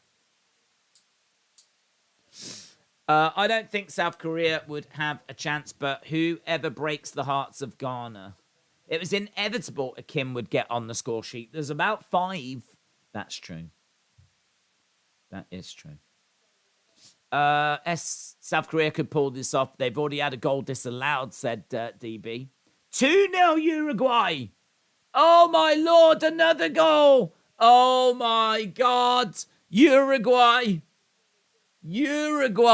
look like they're going to be kicking Ghana out of this World Cup. Wow. I need that. I really need that sound effect. I use it all the time. Wow. Wow, indeed.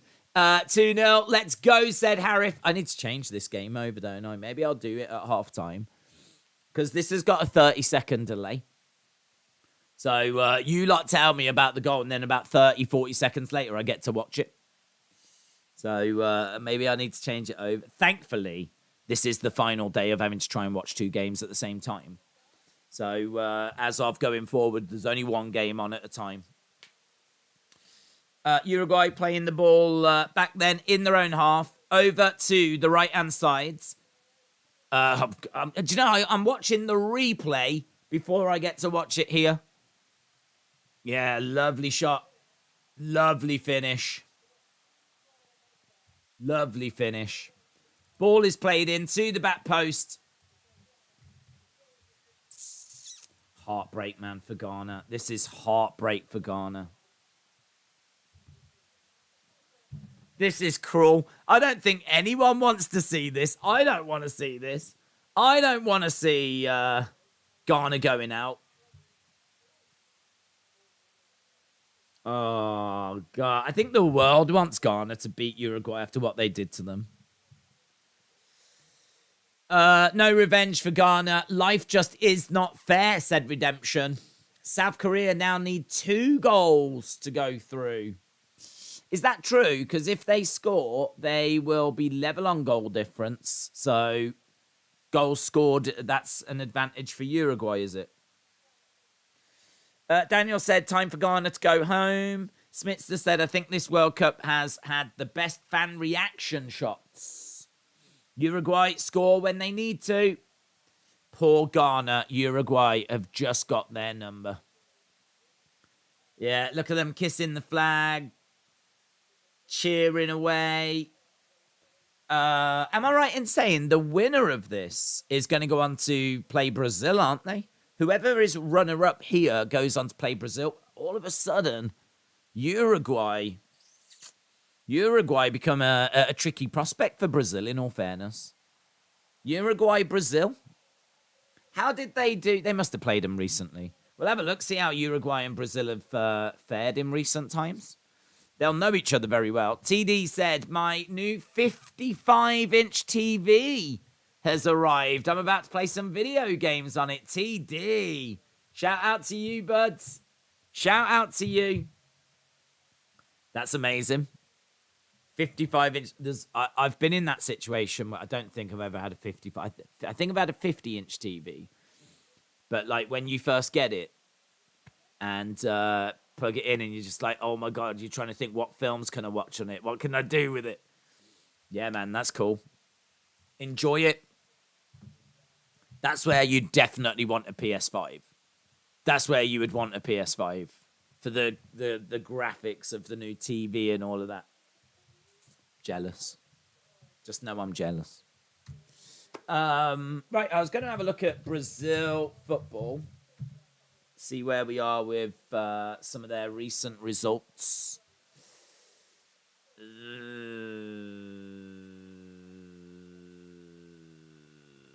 Last time they played them was October of last year, and Brazil won 4-1.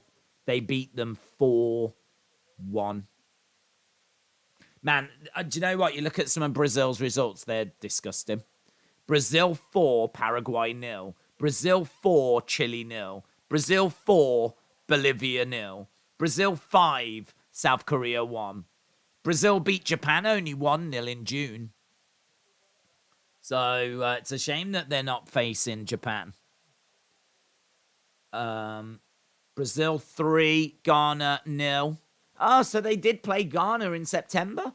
They played Ghana in a warm-up game, and they beat them 3-0? I mean, look, I think the lesson we're learning here is that Brazil are not going to struggle whoever they play. That's the lesson we're learning. But they've played Uruguay and beaten them about a year ago 4-1. They played them back in 2020 and they beat them 2-0. They played them back in 2017 and beat them 4-1. I mean, we're going back a bit there now. So they've played them a few times in recent years and they've always been victorious. I wonder what their head-to-head record is. Shot there by Portugal, no joy. Brazil, Uruguay, head-to-head record. Let's have a look. Brazil, Uruguay football rivalry. 78 matches they've played. This is interesting. They've played 78 times. Brazil have won 38. There's been 20 draws and there's been 20 Uruguay wins. There's been 142 Brazil goals. There's been 98 Uruguay goals. So they've played 78 times with Brazil winning 38.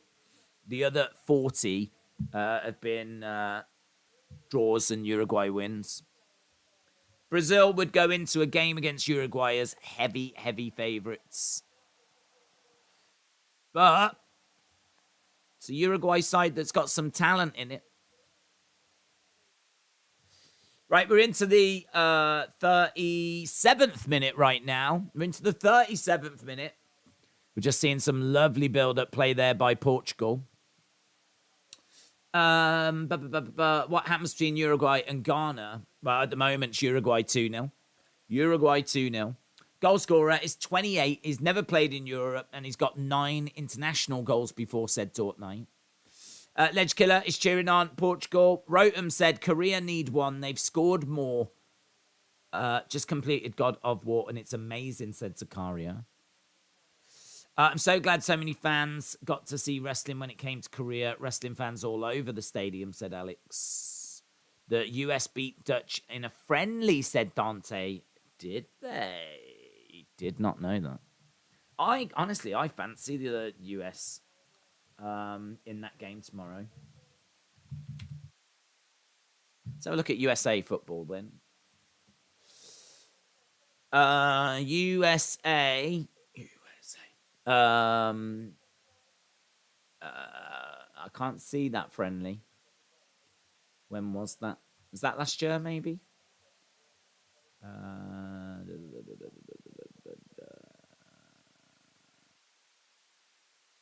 Can't see it listed. Recent results for USA. They beat Iran 1-0, drew 0-0 with England, drew 1-1 with Wales, drew 0-0 with Saudi Arabia, lost to Japan 2-0, drew 1-1 with El Salvador, beat Grenada 5-0, drew 0-0 to Uruguay, beat Morocco 3-0, lost 2-0 to Costa Rica, beat Panama 5-1, drew 0-0 with Mexico, beat Honduras 3-0, lost to Canada 2-0, beat El Salvador 1-0, and that's it for this year. That's all of the USA results for this year. I fancy them, though, to get the results tomorrow. Here's Uruguay again.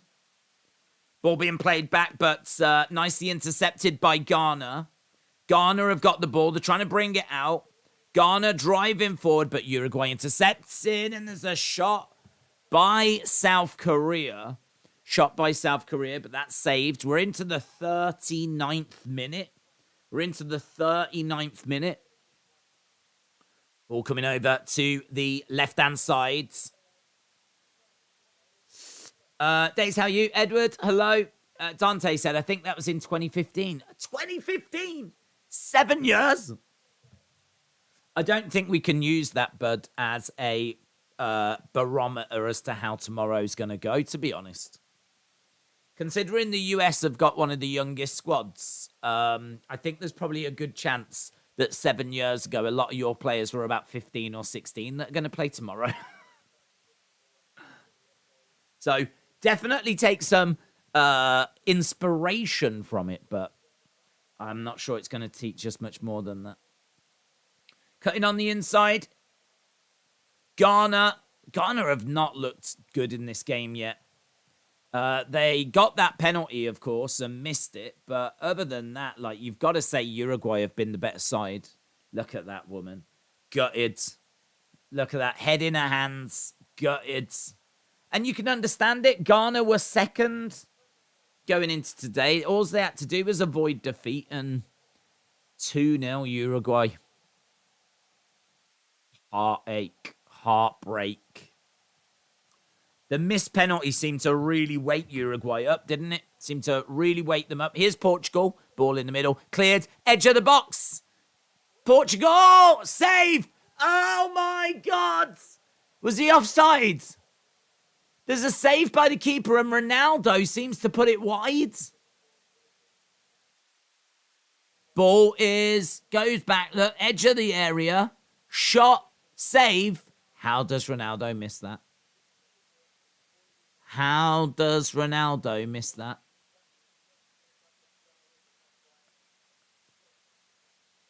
Listen, it must have been a tough chance if Ronaldo couldn't even get it on target. So at the moment, South Korea won, Portugal won, Uruguay are beating Ghana, and it means that Portugal will be going on to face the runners-up of the groups later. And it also means that South Korea are going out, Ghana are going out, and Uruguay are likely going on to play Brazil. This TV is unnecessarily big, said TD. There's no such thing as unnecessarily big. Rotem said that should be a red card. Let's go Portugal. Drama for Ghana. Drama for Ghana. How has your day been so far? You've seen my day, to be honest. I woke up about 40 minutes before the stream began, and I had a coffee. I set the stream up, and boom, that's it. My sleep pattern is very much like go to sleep at about 6 o'clock in the morning UK time, and then wake up about 1 o'clock in the afternoon, just after lunchtime. That's my sleep pattern. Right now, it's 3:45. But I will be awake until that time again. I'll be awake now till 6 in the morning. So this is breakfast for me. That's what I'm thinking. Shot, lovely turn there by Portugal. It was Horta taking a shot there, but no joy. What's your favourite clothes brand or shop? I don't have one. I do like Diesel. I like that brand. Some of their clothes can be a bit too wacky for me, but I sort of like the logo, and I think the name's just pretty cool. Like Nike, it's not really much to Nike. Adidas, not much, but like Diesel, just sort of feel like it's a bit manly. It's a bit manly. Their clothes are fairly expensive, but you can get like knocked down cheap ones in a shop called TK Maxx. You have TJ Maxx, we have TK Maxx, I think. Well, we do have TK Maxx. I'm sure you have TJ Maxx in America. But they sell like designer clothes or nicer clothes that are at like greatly reduced prices. You can tend to get Diesel from there. So I like Diesel. But I don't shop there or anything. I never really go clothes shopping. Don't need them, do I? As long as I've got like some wrestling t-shirts, bish bash bosh. Hopefully, done. That's all I need. 2 added minutes. Then we're into the 2 added minutes of the first half. Portugal are going to lose, says Dante. Say a shout out to you. 183 of us and only 50 likes, says Ryan. Yeah, shout out to everyone that's joining us. There's, I think the drama of I didn't expect so many people this morning because the morning games tend to be a bit quieter. It's the later games that tend to be the busier ones. But, yeah, big shout out to everyone that's joining us. There's been some great drama already this morning as Uruguay get a free kick and it goes over everyone's heads. We've got Korea constantly pushing and looking for a goal. We think one would be enough for them. We think one goal would be enough for them. And you know that Ghana are not going to stop. Suarez just doing a nutmeg there. Oh, God, this is so... Just everything Uruguay do is just so upsetting for Ghana fans. Ball going over to that left-hand side. Killer Shock, shout out to you. 2 minutes left in South Korea and Portugal. I'm really tempted to change this channel, to be honest. I'm really tempted to have the Portugal game be the one that's got the 30-second delay and have Ghana, Uruguay live. But saying that, I mean, like, Uruguay 2-0, like, can Ghana get back into that? Can they get... They only need a draw, but, like, I suppose they could... But they just haven't looked good in this game, Ghana. They just haven't even looked good. They haven't even looked like scoring outside of the penalty. Ball coming over to the right-hand side for Uruguay.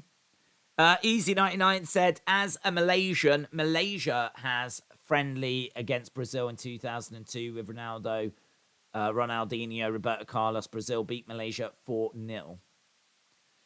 All the best teams are playing bad. Germany, Spain, Portugal, France, says Zakaria. Dortnight said, I'm watching on a 66-inch screen because it's coming home. Love it. Love it. 8 added minutes in the Uruguay game, by the way. We've had one of those already as the teams trudge off between South Korea and Portugal. Those teams are trudging off because there was only a couple of added minutes there. They are, that's 1-1 though, in that game.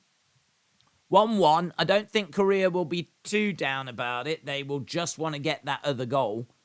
Isn't it crazy that one goal, we believe, would take South Korea from 4th to 2nd? One goal would take South Korea from bottom of this group to 2nd. I wonder if FIFA are looking at this and looking at how great these final group games have been and how dramatic they are. And I wonder if they're looking at that thinking, oh, we've really messed up for the next World Cup. Because the next World Cup is 16 groups of 3. And I don't know that that's going to result in the same type of drama because 2 teams go through and 1 goes home. And I don't know if it's going to result in the same type of drama as what we're getting here, to be honest. Because if you've got one team that's just going to get battered by both of the other sides, then they're going to go through, aren't they? Right, let's go back over. Go to stand-ins. There it is. Right, ball up in the air, in the middle of the park, headed forward by Uruguay. Got plenty of added on time here, as we said. 8 minutes added on. We're into the 4th of those. Half-time is South Korea 1, Portugal 1. Are they gonna do it, said Rotem. Very good. Are they gonna do it? I don't think they're gonna do it. I don't think they're gonna do it. I thought they would at the start. I thought that they would want revenge for before. They would battle hard. They would find a way of, even if it was keeping it a draw, they would find a way of keeping it a draw. But you've got to say 2-0 Uruguay, and you've got to say that they deserve that as well.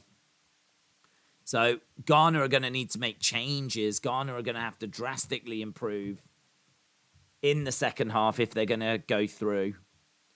Just going to have a look at expected goals. So expected goals, Ghana 0.8 and Uruguay 1.2. So maybe 2 is flattering to Uruguay. Maybe 2 goals is a little bit kind to them, but expected goals has them as definitely the better side. Over in South Korea and Portugal, what's their expected goals? Their expected goals, very close, actually, and that's reflected in the score. That actually suggests that 1-1 is fair in that game. So 0.98 for Portugal, 0.83 for Korea. So 1-1 looks to be the fair result in that game. 1-0 to Uruguay looks to be the fair result in this game. But at the moment, it's 2-0 Uruguay. And we are into the 6th minute of added on time as the ball is played in, headed towards goal by Uruguay. And that goes over. A third would be really cruel. A third would be really cruel. Ghana are starting to play a bit dirty now. They're shoving Uruguay players out of the way. Yeah, do it. Go for it. After how Uruguay have treated them. Should make them humble. Should mess them up and make them humble. There's a Uruguay fan. He's got a replica World Cup that he's clinching a hold of. He's daring to dream. He's daring to dream that his team can do it. But their prize of getting through looks to be a match against Brazil.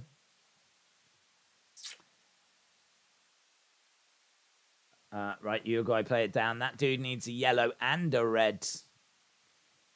Yeah, referee blowing his whistle. There are Uruguayan players going down everywhere right now. Just having a look here at a replay. The Ghana, that's amazing.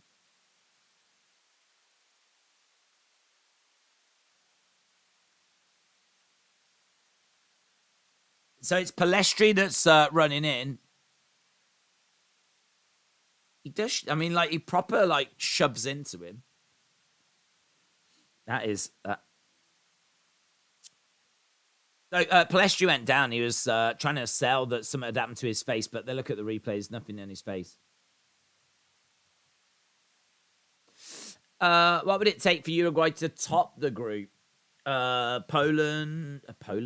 They can't. I don't think there's a way they can top the group. I think that it's too wide. So there's no way of Uruguay topping the group. Because if South Korea start winning, then that puts Portugal down to 6 points. Uruguay are already winning, so they can't get to 6 points. So there's no way they can. I think there was only one team that could get to the top of the group, and that was Ghana. Ghana were the only side that was going to top the group, but they were going to have to beat Uruguay, and South Korea were going to have to beat Portugal, and even then there'd need to be a few goals in it. That was the only way that Portugal were not going to top the group. Days, again, at this moment, if Korea wins 2-1, their goal difference would stand on 4-4, whilst Uruguay's would be 2-2. So 1 goal for South Korea would mean that they go from 4th to 2nd. It's good facts. Half-time in Uruguay-Ghana, said Harith. Only Ghana and Portugal can top the group. Who does England play if they beat Senegal? It's either France or Poland. It's either France or Poland. Didn't touch his face, said Dortnight. Right, I am still just at the end of this playing out at the moment. Obviously, a lot of incidents, hence why we've had so much added on time. That game is going to be drastically behind this one, actually. It's going to be drastically behind it because that one only had 2 minutes added on. This has had 8. So that means that this will start a good 5 minutes plus before that one does in the second half. Thanks for the info, said Killer Shot. No worries. Dortnight said, I'm going to have a word with one of the mods. They need a new rota and sleep schedule so that we can sacrifice many hours of sleep. Right, there we go. It has come to an end, so that's come to an end as well. Dramatic. Dramatic. Which way is this going to go? Which way is this going to go? I mean, if South Korea score, they go back to being second. Uruguay are comfortable and leading 2-0. It's almost starting to feel like it's between Uruguay and South Korea now. It's almost starting to feel like it's only those sides that can do it. Ghana are going to need 2 goals. I mean, look, if they get a quick early goal in the second half, that could change things. But at the moment, they really do need something to give them a lift. They really do need something to give them some belief.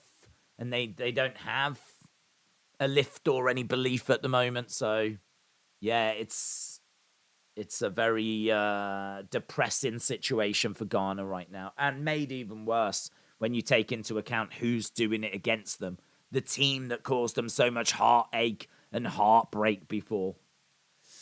Here we've got the schedule for tomorrow on BBC One. On BBC One. The very first channel that we have on our TV sets. If you buy a TV, every TV comes with BBC One. It's BBC One, their main channel. Tomorrow, it is United States taking on the Netherlands. Coverage begins at 2:30 here in the UK. I think the game kicks off about half an hour later. That is on BBC One. And then I believe after that, they go, I don't know if it's straight into, but they do go into the game between Argentina and Australia. So, big day coming up tomorrow. LOL, BBC. Love it, mate. Love it. Massive fan of BBC. I've said before, it's all our family watch. It's all our family watch. Our whole family love it. LFC said Ghana 1, Uruguay 5. Killer Shock said Poland or France, that'll be tough, but I think we can do it. Daniel said Ghana are ready to go home. Oh, what's this? We're actually in a local shop.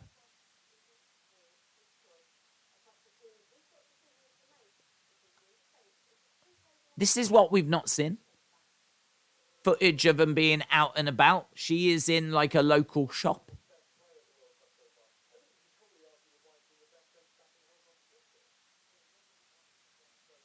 They've said that Maguire has been fantastic in this tournament so far. Maguire has been fantastic, and you might even make an argument he's one of the best defenders in this whole competition.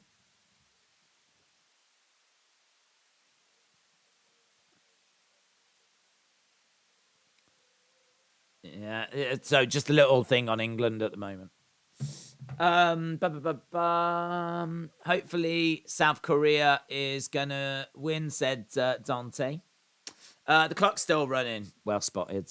Well spotted. Dead.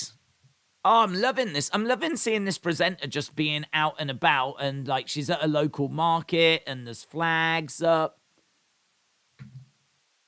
So she's out and about. There's a chief football writer for the Times. Good game, said Shakeem. Hayden said it's been reported that several Dutch players have the flu. That's great news. Not if you're a fan of the Dutch, but come on, USA. Netherlands flu. Let's have a look. Yep. Louis van Gaal acknowledges flu symptoms are hampering players in the Dutch World Cup. Louis van Gaal refused to give away numbers, but acknowledged the flu. That there are several players that are suffering with flu symptoms ahead of the Netherlands round of 16 with the United States of America. The Dutch skipped a training session on Friday. And skipped their usual 11 versus 11 training session drills. Something the manager would not confirm was related to the illness. But Van Gaal expects every member of his squad to be available in principle for Saturday. And if it goes around the group, it is worrying. There are not 15 or so in principle. Everyone is fit and available. I've given them a day of rest. With this group, they communicate to me and I listen to my players. Netherlands would not be the first team at this World Cup to have illness issues. Brazil also suffered with winger Anthony, credited to the air conditioning in Qatar's stadia So far, they are not the same selection issues within the USA squad. Greg Berhalter offered an optimistic assessment of Pulisic's potential availability, which comes just after 4 days when he put his body on the line to score the winner and get the USA into the last 16. We're going to see him on the training field today, said Berhalter. What I think is looks pretty good. We'll have to see him on the pitch and get confirmation of that. However, striker Josh Sargent is a doubt after an ankle issue. So, there we go then. So, positive news regarding Pulisic. Positive news regarding the fact that we could be seeing the Netherlands struggling. But, yeah, let's see. Obviously, we've got about less than 24 hours to go. Less than 24 hours to go. They're just showing Rio Ferdinand's England side, which is interesting. He's going with a front four of Rashford, Saka, Foden, and Kane. I do like that look, but I do like that team by the looks of it. It's a good-looking team. That is. Rashford is on fine form. Saka is looking really good. Foden obviously is a difference maker. Harry Kane, how do you drop him? Then behind them, you've got Bellingham and Rice. And then behind them, Walker's back. Shaw's playing well. Maguire's having a great tournament. Yeah, I tell you what. It's coming home.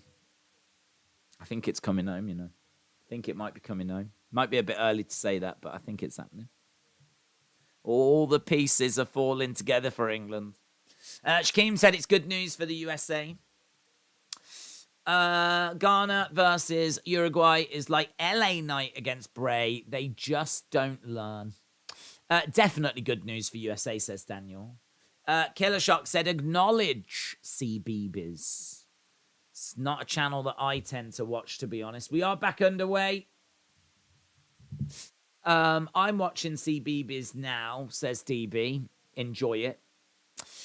Football now streaming on CBeebies. That is breaking news, said Killer Shock. Henderson will start and Sterling, said Joe. Maybe. I mean, the only thing I would say is that as much as I like the look of that Rio England team, sometimes you have to just take into account the fact that, like, the team you start with is not going to be the team you end with, and you might want some fresh legs if it goes into the later stages, you know? You might want to bring on a Rashford rather than start a Rashford. You might want to bring on a Foden rather than start a Foden. Don't know. Like, I feel like the squad is super important and the substitutes are super important. And we've got a great bench. We can always turn to a Grealish, for example. We can always turn to a Sterling if he's on the bench. Like, we've got some exciting options. But it's like, what's the right option? What's the right way forward? What's the right team to start with? But I feel pretty confident that Gareth should get his game plan right. I feel like England's game plan should be right. There'll always be question marks around the starting lineup. But, you know, we've got time. We've got that extra day to try and work things out. So, which I think is a positive, actually. I think it's nice to just have, like, I think playing tomorrow feels a bit quick after just playing the other day. And we've got that Sunday, which is nice. I do think it'll come back and bite us, though, because I think as we get further into the tournament, like, there will be a point where, do you know what I mean? Like, there'll be a smaller gap. But we're just enjoying a bit of a gap at the moment between the group stage and the start of the round of 16.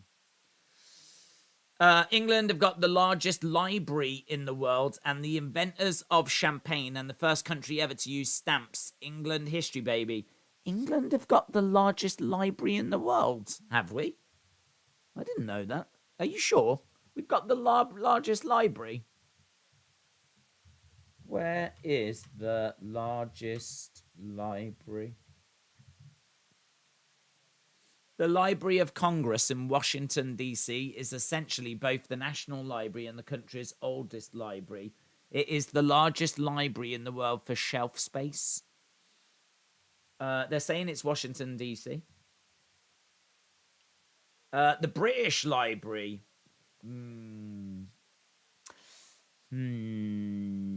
So the British Library has got 170 to 200 million items.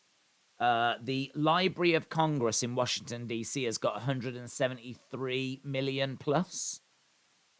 It's sort of quite close between those two, actually. It's a real battle between the British Library and the Library of Congress.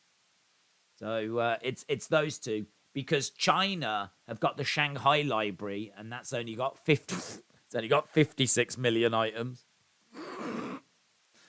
Compared to the British Library, that's 170 to 200, or the Library of Congress, that's 173. I mean, come on, China. Take it serious, would you? It's a joke, China. That's a joke. Should be embarrassed. Right, we are underway, by the way. A couple of minutes into this second half. The flu can spread to another team. One player could spread the flu to another country. Well, we just need to lock down. That's what we need to do.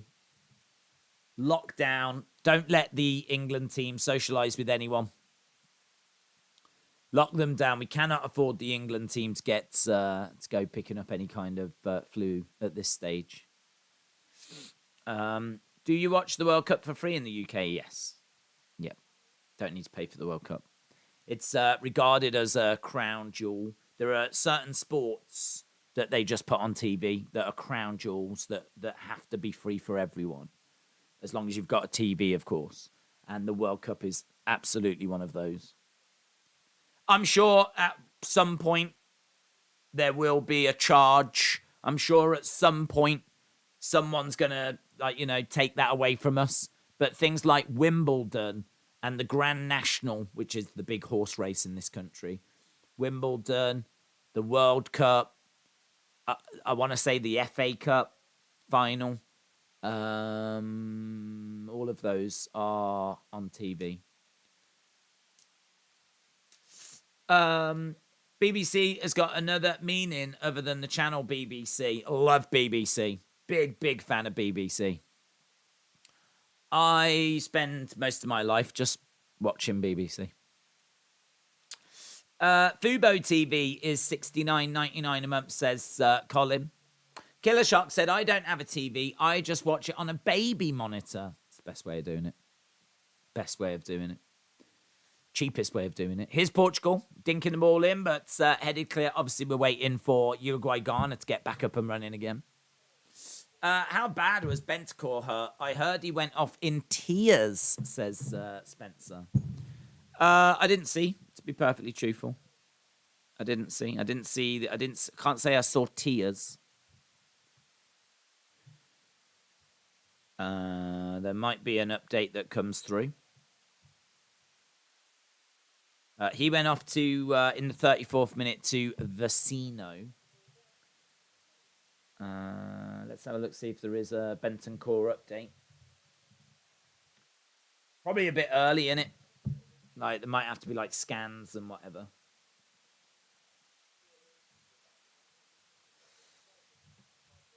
Bentancur was substituted off. The Spurs star's been one of the best for his country so far.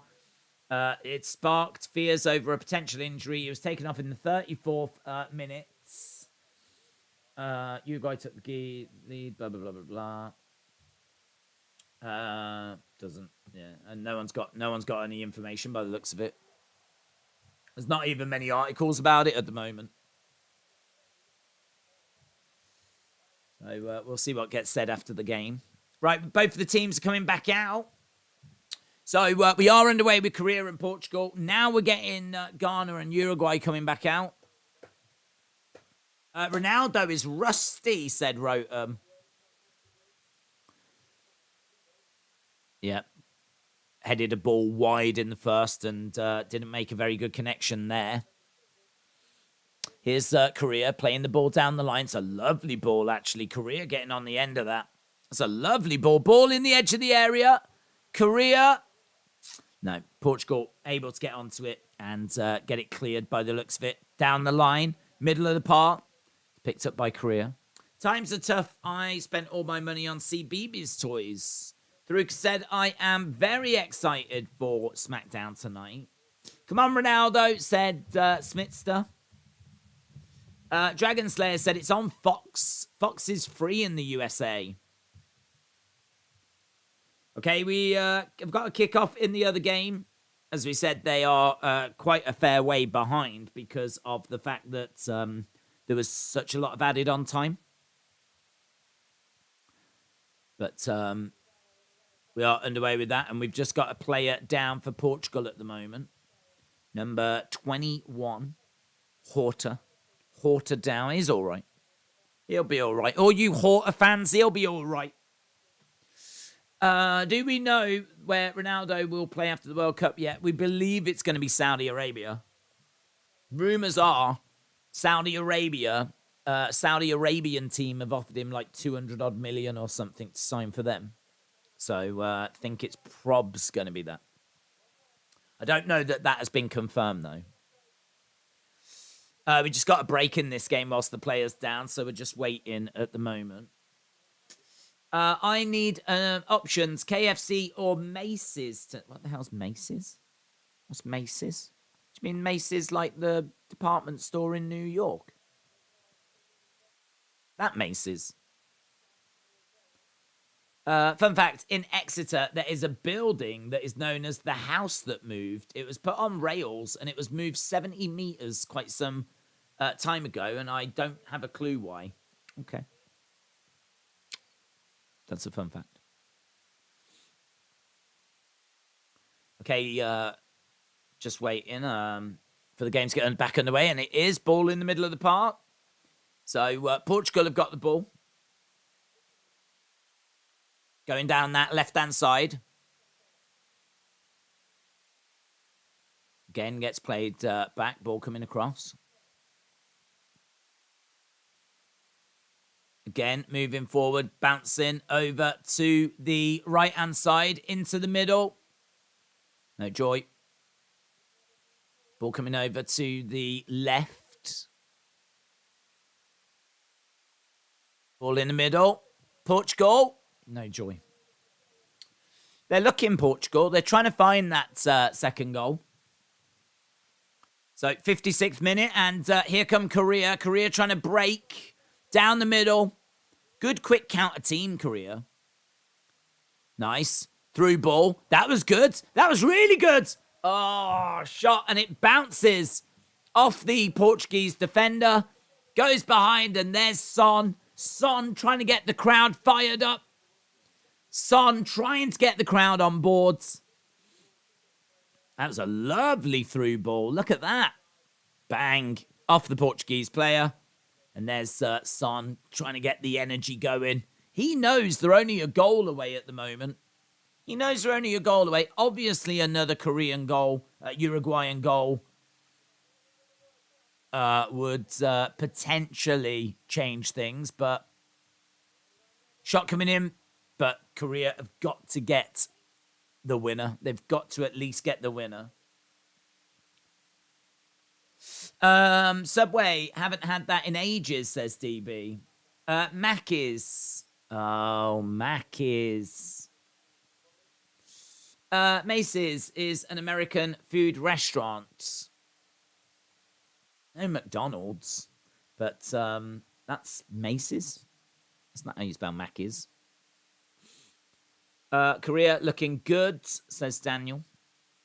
I wouldn't go McDonald's over KFC. Pfft, joking, aren't you? Alex said, what would you rate Naya and her hole? Listen, I love all women and their holes. So, 10 out of 10. Korea are going to play the ball forwards from a free kick.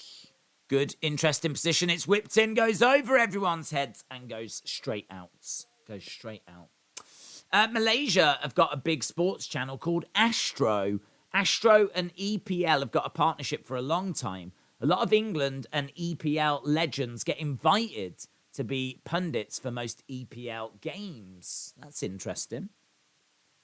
It's great that the English Premier League is so loved around the world. I mean, it's really good. It's a good product.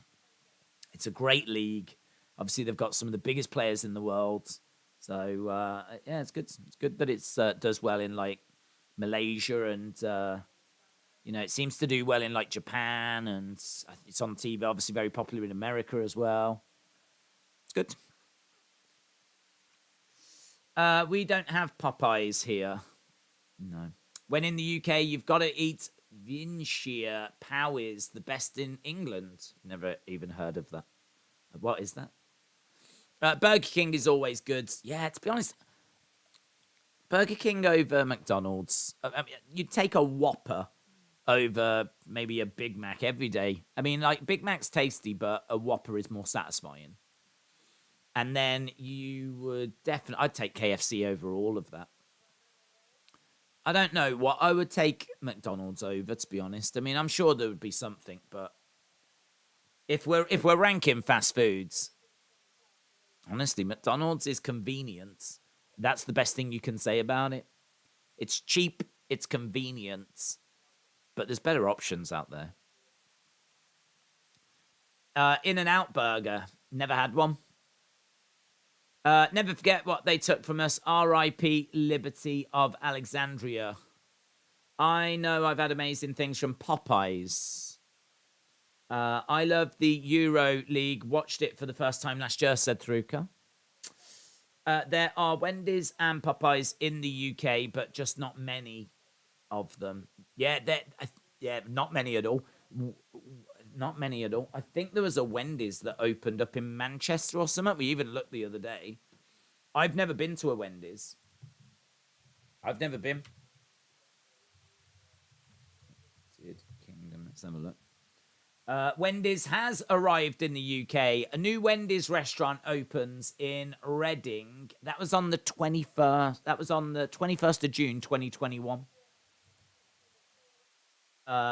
They have got about 8 in the UK.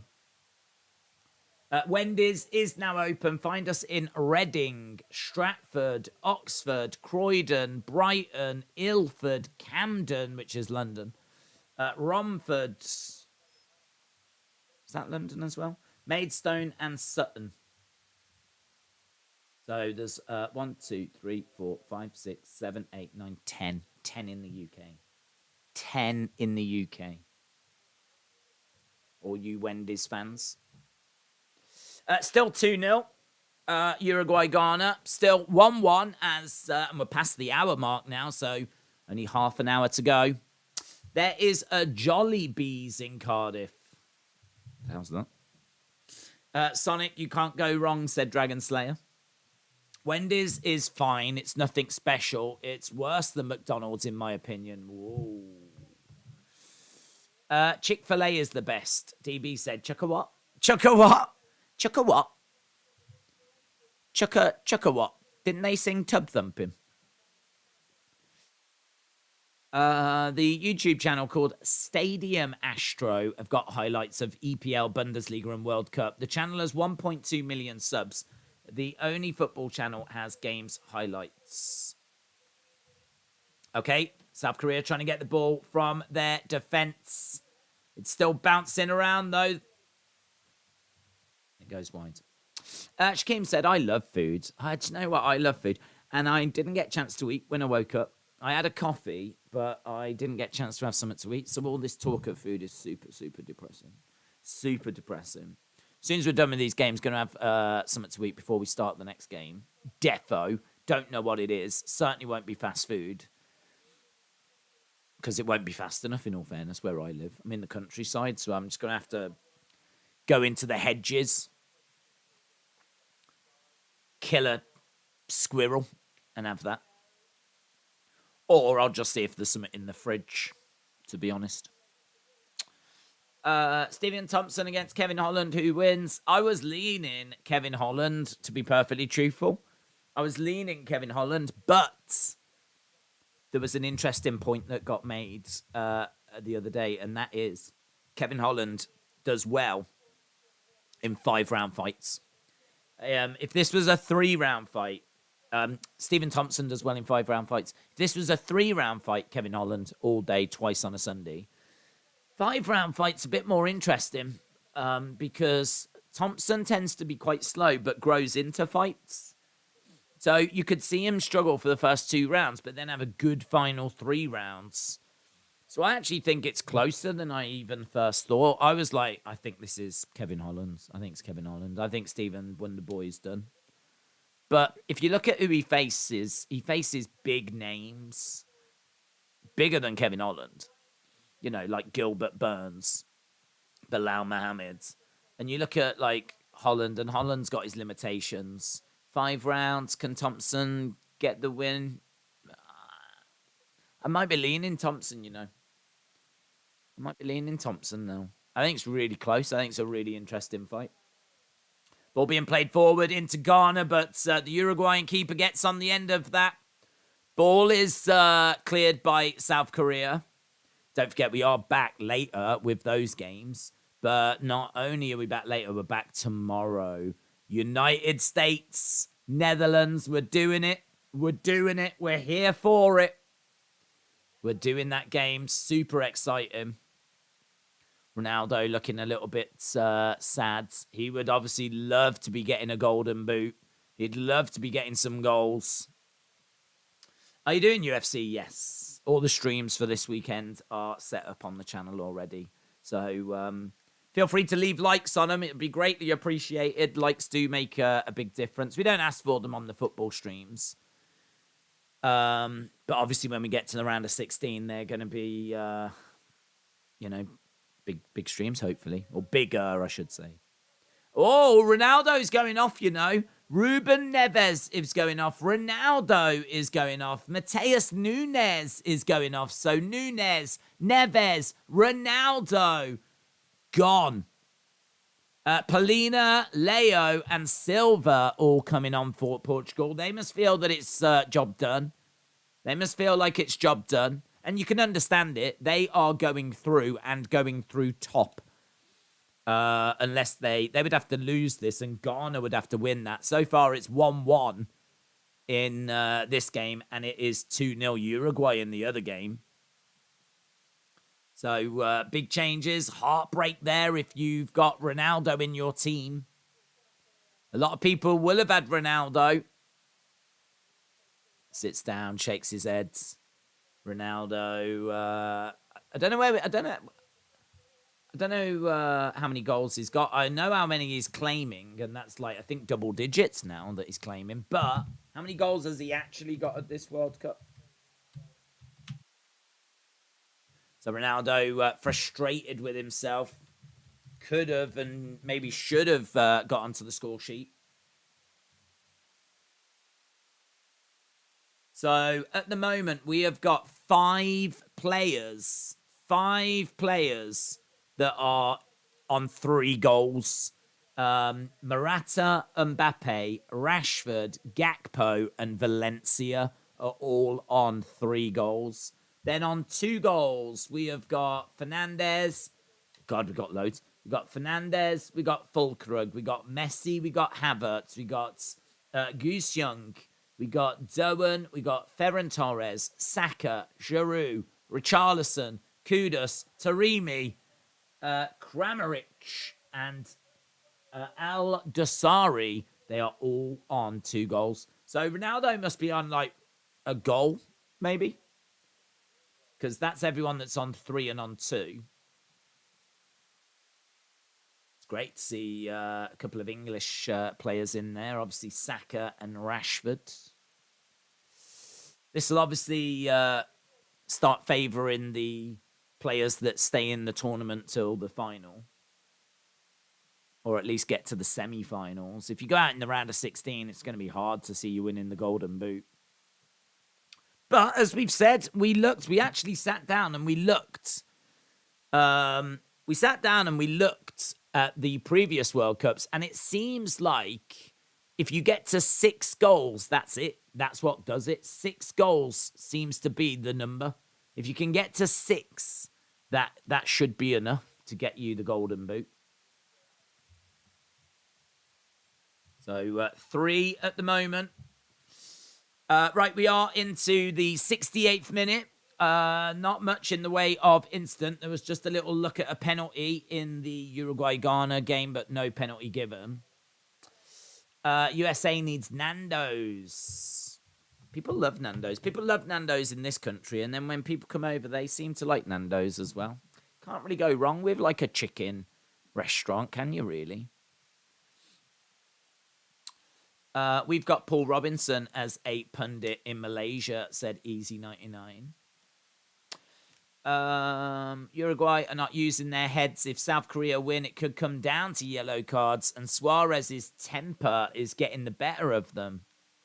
Daisy's going to start eating his hat if we keep talking about food. You're missing the drama in the Ghana game.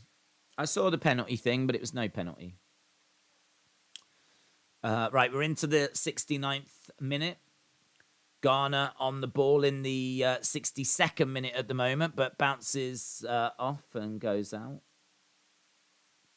Yeah, it's quite slow in both games.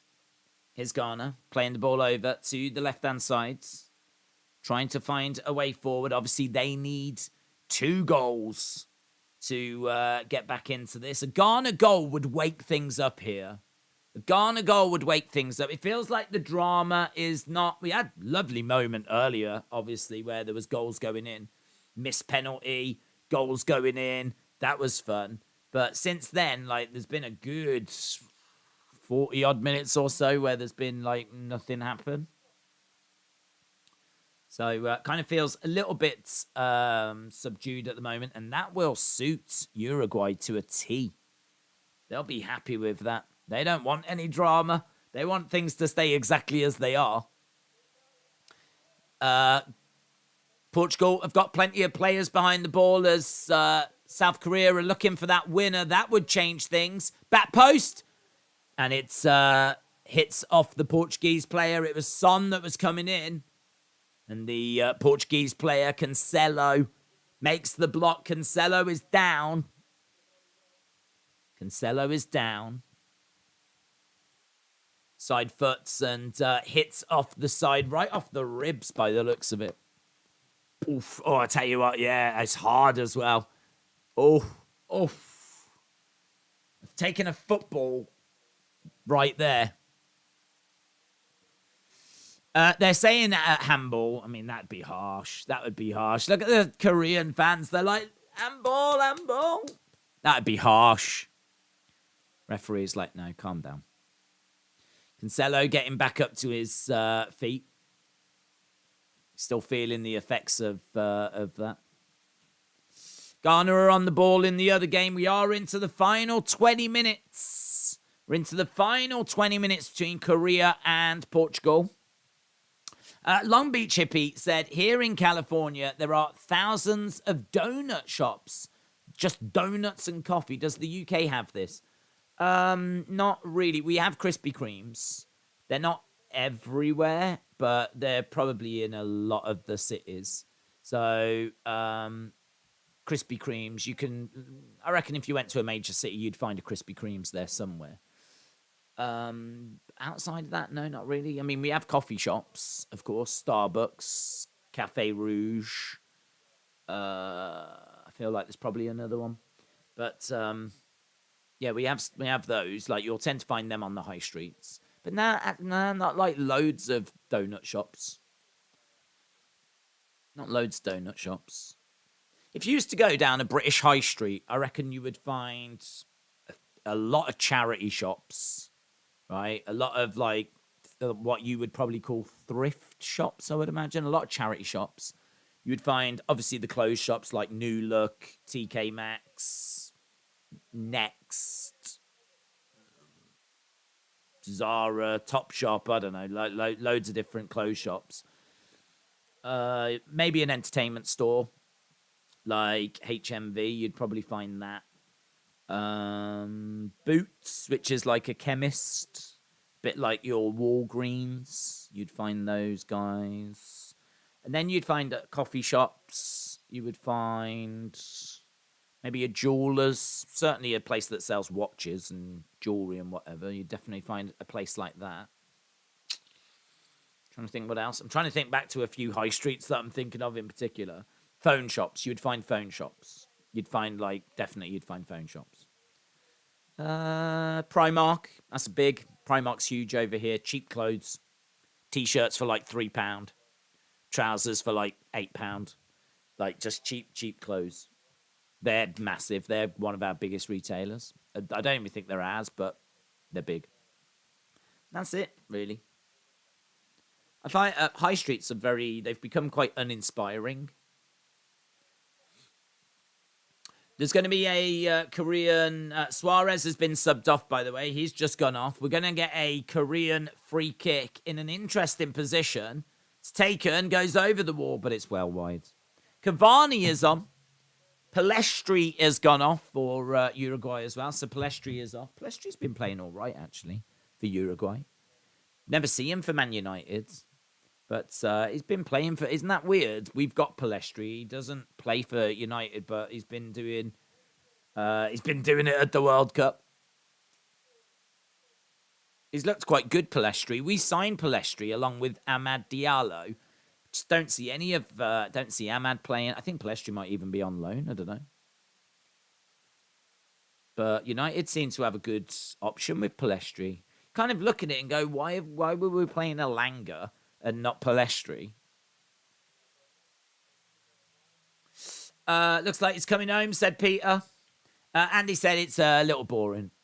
Are you trying another country food? Are you ever trying another country food? Well, I mean, like in most towns, you can have an Indian and a Chinese. They have those.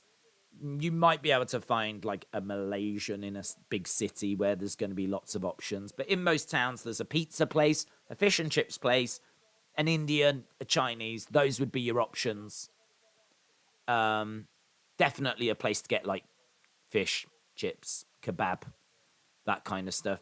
Fish and chips and kebab tend to be in the same places. Like most fish and chips places will have like kebab meat, like that you can have as an option. Pizza place, of course, you can pizza takeaway. So those tend to be in most places, most towns, and certainly cities, of course, would have those as options.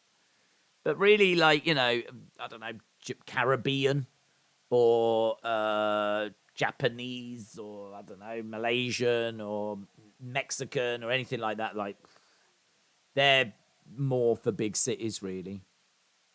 I'm sure you might be able to find places, certainly in London. I mean, London's one of the great cities of the world, isn't it? So they would have everything. You'd be able to find anything in London, I'm sure.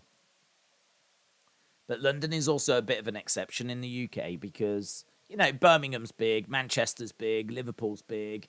But really, the majority of people in the UK don't live in those kind of places, They live in, like, towns that are much smaller and obviously more limited with their options.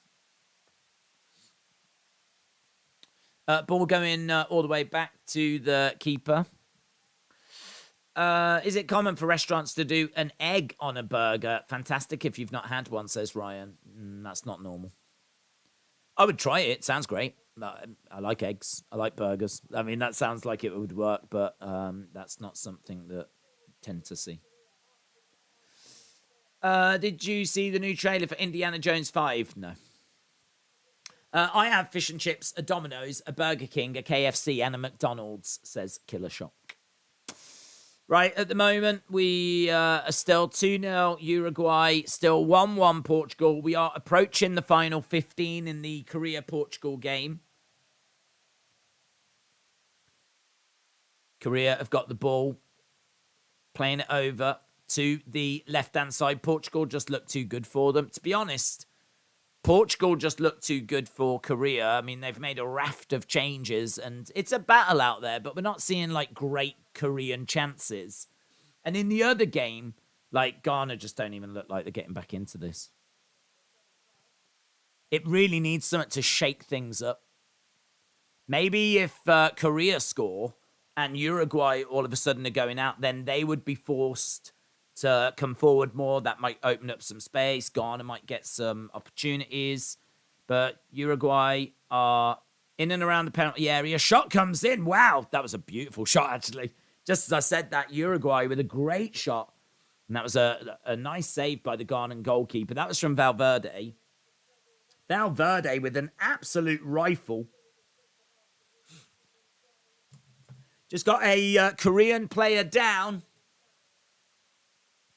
Korean player is down. Number 19 for Korea. Gwon Kim. Down at the moment. So we're almost into the final 10 in that game and into the final 20 in our other game. And if I was a betting man, I would say that it looks like Portugal or Uruguay are going to be the two teams that go through, unless there's going to be a late shock, late drama, late goal for Korea. There's a Portuguese fan that's standing on like a platform just in front of the stands, and he's trying to get the crowd going. There's a woman there in a Man United shirt. Love her. Shout out to her. Maybe she's wearing it because of Ronaldo being at Man United. Shot by Ghana, and it goes well over by Kudus. Food truck or food streets? Don't tend to have food. Well, I mean, I suppose we do have food trucks and we do have street food, but they're not that common. Like, I couldn't go to my local town and find a food truck or street food now. That would only be for like a festival or something like that. I'm sure there's places in London where they have like food trucks on a regular basis. But again, most places you're not going to be finding street foods. You're not going to be finding food trucks. You know, if you go to a town, then right now there'll be a lot of like German markets, Christmas markets. That will be like street food, if you will. But like in Birmingham, they've got a massive German market. So you'd be able to get like German hot dogs and maybe burgers, maybe beer as well. There'll be like a big German pub that's just outside in the like big wooden huts. It's big, the German market in Birmingham. I know that's around at the moment. And they have one in Southampton as well. I think a lot of the big cities will have some sort of Christmas market at this time of year. But that's for Christmas, you know. You won't get that the rest of the year. Tackle there by Portugal as Korea was surging forwards. You find those in the Christmas market at this time of year, said Andy. Yep. Is marijuana illegal or illegal? Illegal. If illegal, what punishment do you get if you get busted? To be honest, I mean, I don't know. I mean, I feel like if you had some on you and you got caught, then it'd probably be a warning. It might be an on-the-spot fine. It ain't going to be anything more than that. I mean, obviously, if you've got a lot and you're a dealer, then the punishment's going to be a lot more severe. But if you've just got like a bit on for personal use, then I think it's probably a fine. Here in LA, you can smoke wherever, whenever, and stores and everything. The smell is in the air. It's great, said Long Beach Hippie. Nah, it's still illegal here, but it's one of those, isn't it, whereby the police have got way more important stuff to do. So I don't think they're going to be like, they're not necessarily looking out for it. But if you're dealing, then that's a different thing. They'll always come down on like dealers. But like if you've just got a little personal use stuff, then that's something that they would just probably on the spot fine. In Newcastle, we have a street food market on the queue side every Sunday. Oh, that's nice. Never been to Newcastle. I've been past Newcastle, but I've never actually been to Newcastle. DB said, if you get done a few times, then you will go to prison. Depends how much and what you're doing with it, says DB. Down, being chased after by Korea and up in the air. It's minor here. Yep. If you've done a few times, go to prison. I don't think that's true if you've got a small personal amount. I don't think if you've got like a small personal amount that you would go to prison for that, even if you get done a few times. I would imagine it would just be a few fines. But very different, as I said, if you're dealing it, as you say. It depends what you're doing.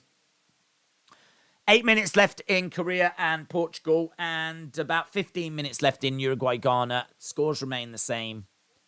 And these second halves, I have to say, have been a bit flat. That's all right.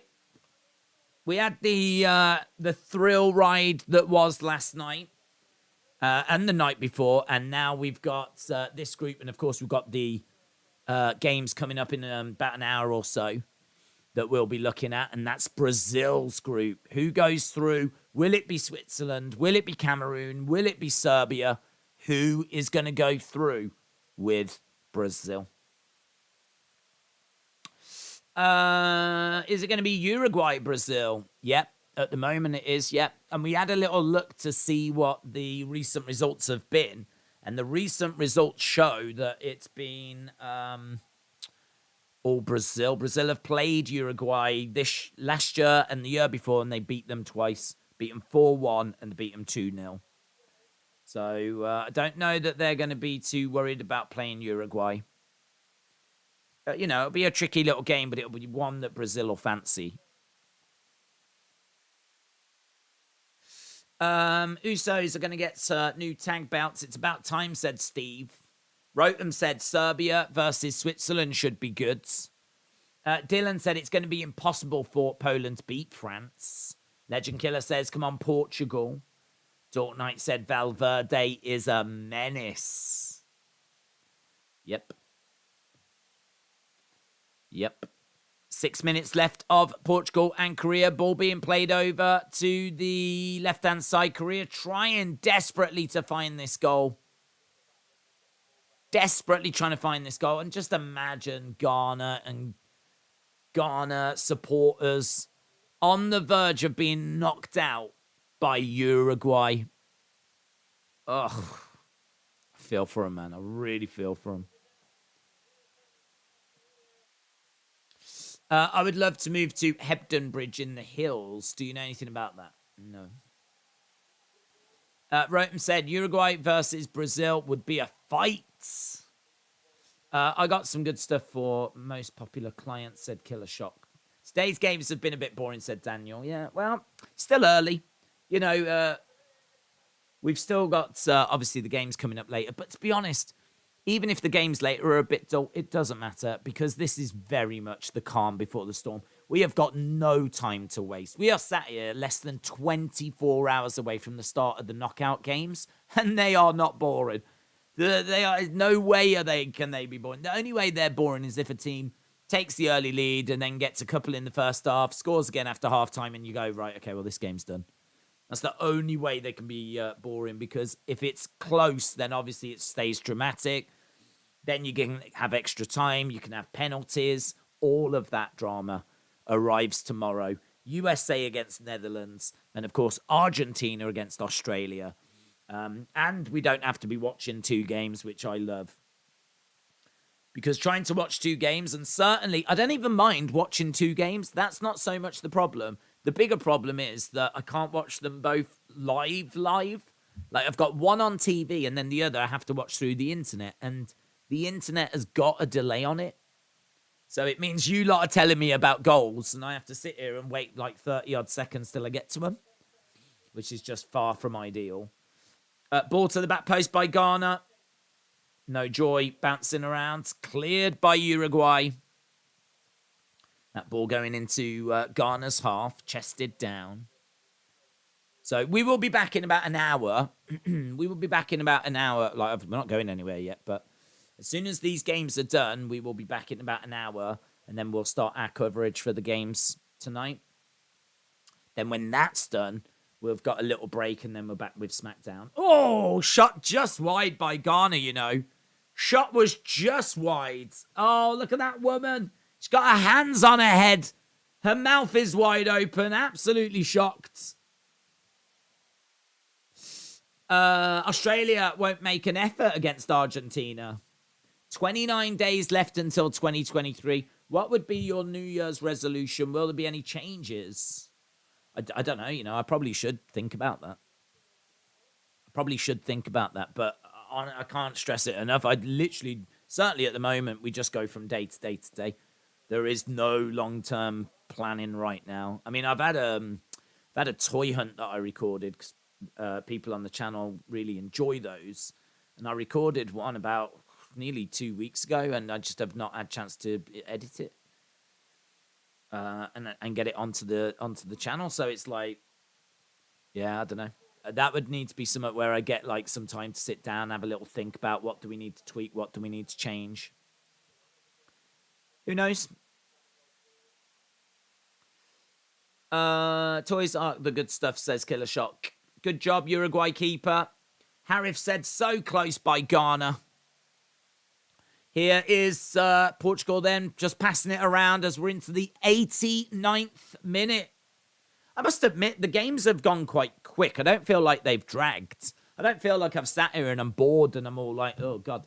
I feel like they've gone quite quickly. It's just that we haven't been having like much in the way of drama coming from Korea.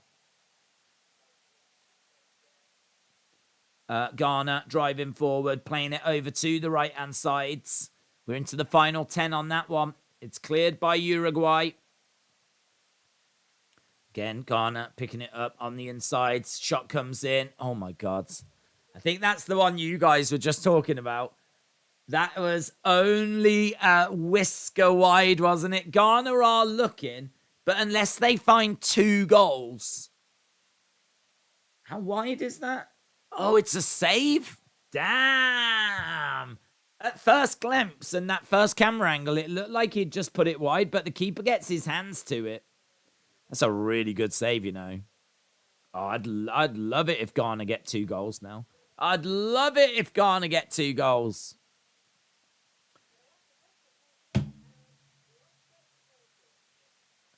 Portugal have got the ball and playing it over. If that had gone in, that might have made the ending of this very interesting. Portugal put the ball wide. Corner to Portugal. Australia don't have enough good players to stop Argentina, says Dylan. Peter said Portugal or South Korea, woman-wise. I have no idea. I couldn't tell you a famous woman from either place. Isn't...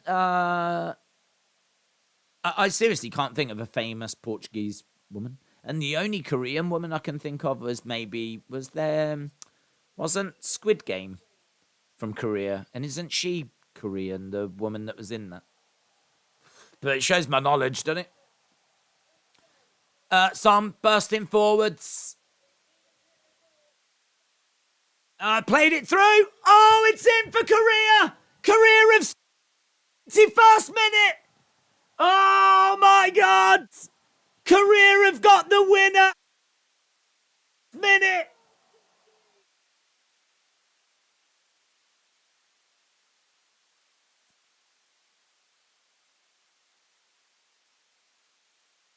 Wow. They haven't even looked like scoring. They haven't even. And you know what? Ghana might be there. Ghana might be there when Uruguayan hearts break. I tell you what, Ghana are going to celebrate as if they're going through. Let's have a look. See how it stands. There it is. South Korea. Wow.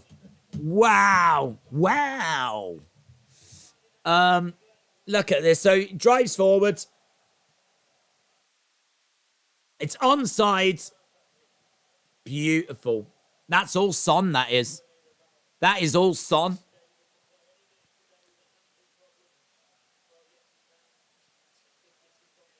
Side foots it in.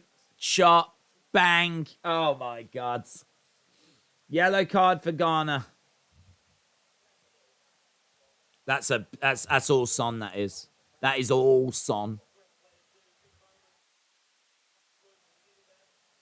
South Korea are beating. So it was Hwang that was set up by Son. And that goal in the 91st minute.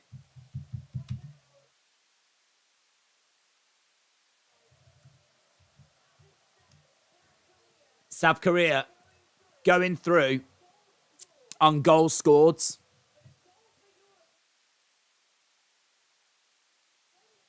So Uruguay need a goal. Oh, it's coming through.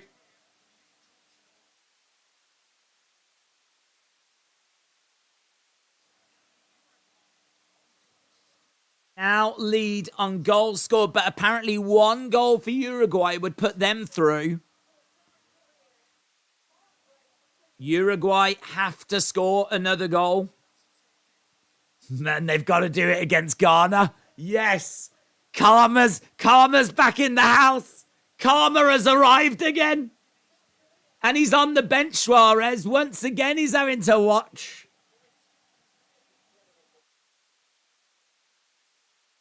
Oh, Ghana. Karma has arrived.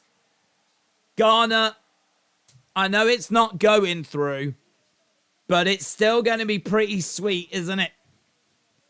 Look at the tears streaming down the faces. The drama. Don't you just love it, says Redemption. South Korea beat Portugal. Cameroon could beat Brazil. Oh, God, Ghana. Just defend for your lives, Ghana. I think the whole world right now is with Ghana. Honestly, Ghana, at this point, you ain't going through. Just put everyone behind the ball. Oh, Ghana are trying to burst forward. There's a foul. And that's going to be a yellow card for Cotes. The only downside, and it's only a little downside, is that Brazil are going to steamroll through South Korea. I mean, they're going to steamroll through them like they're not even there.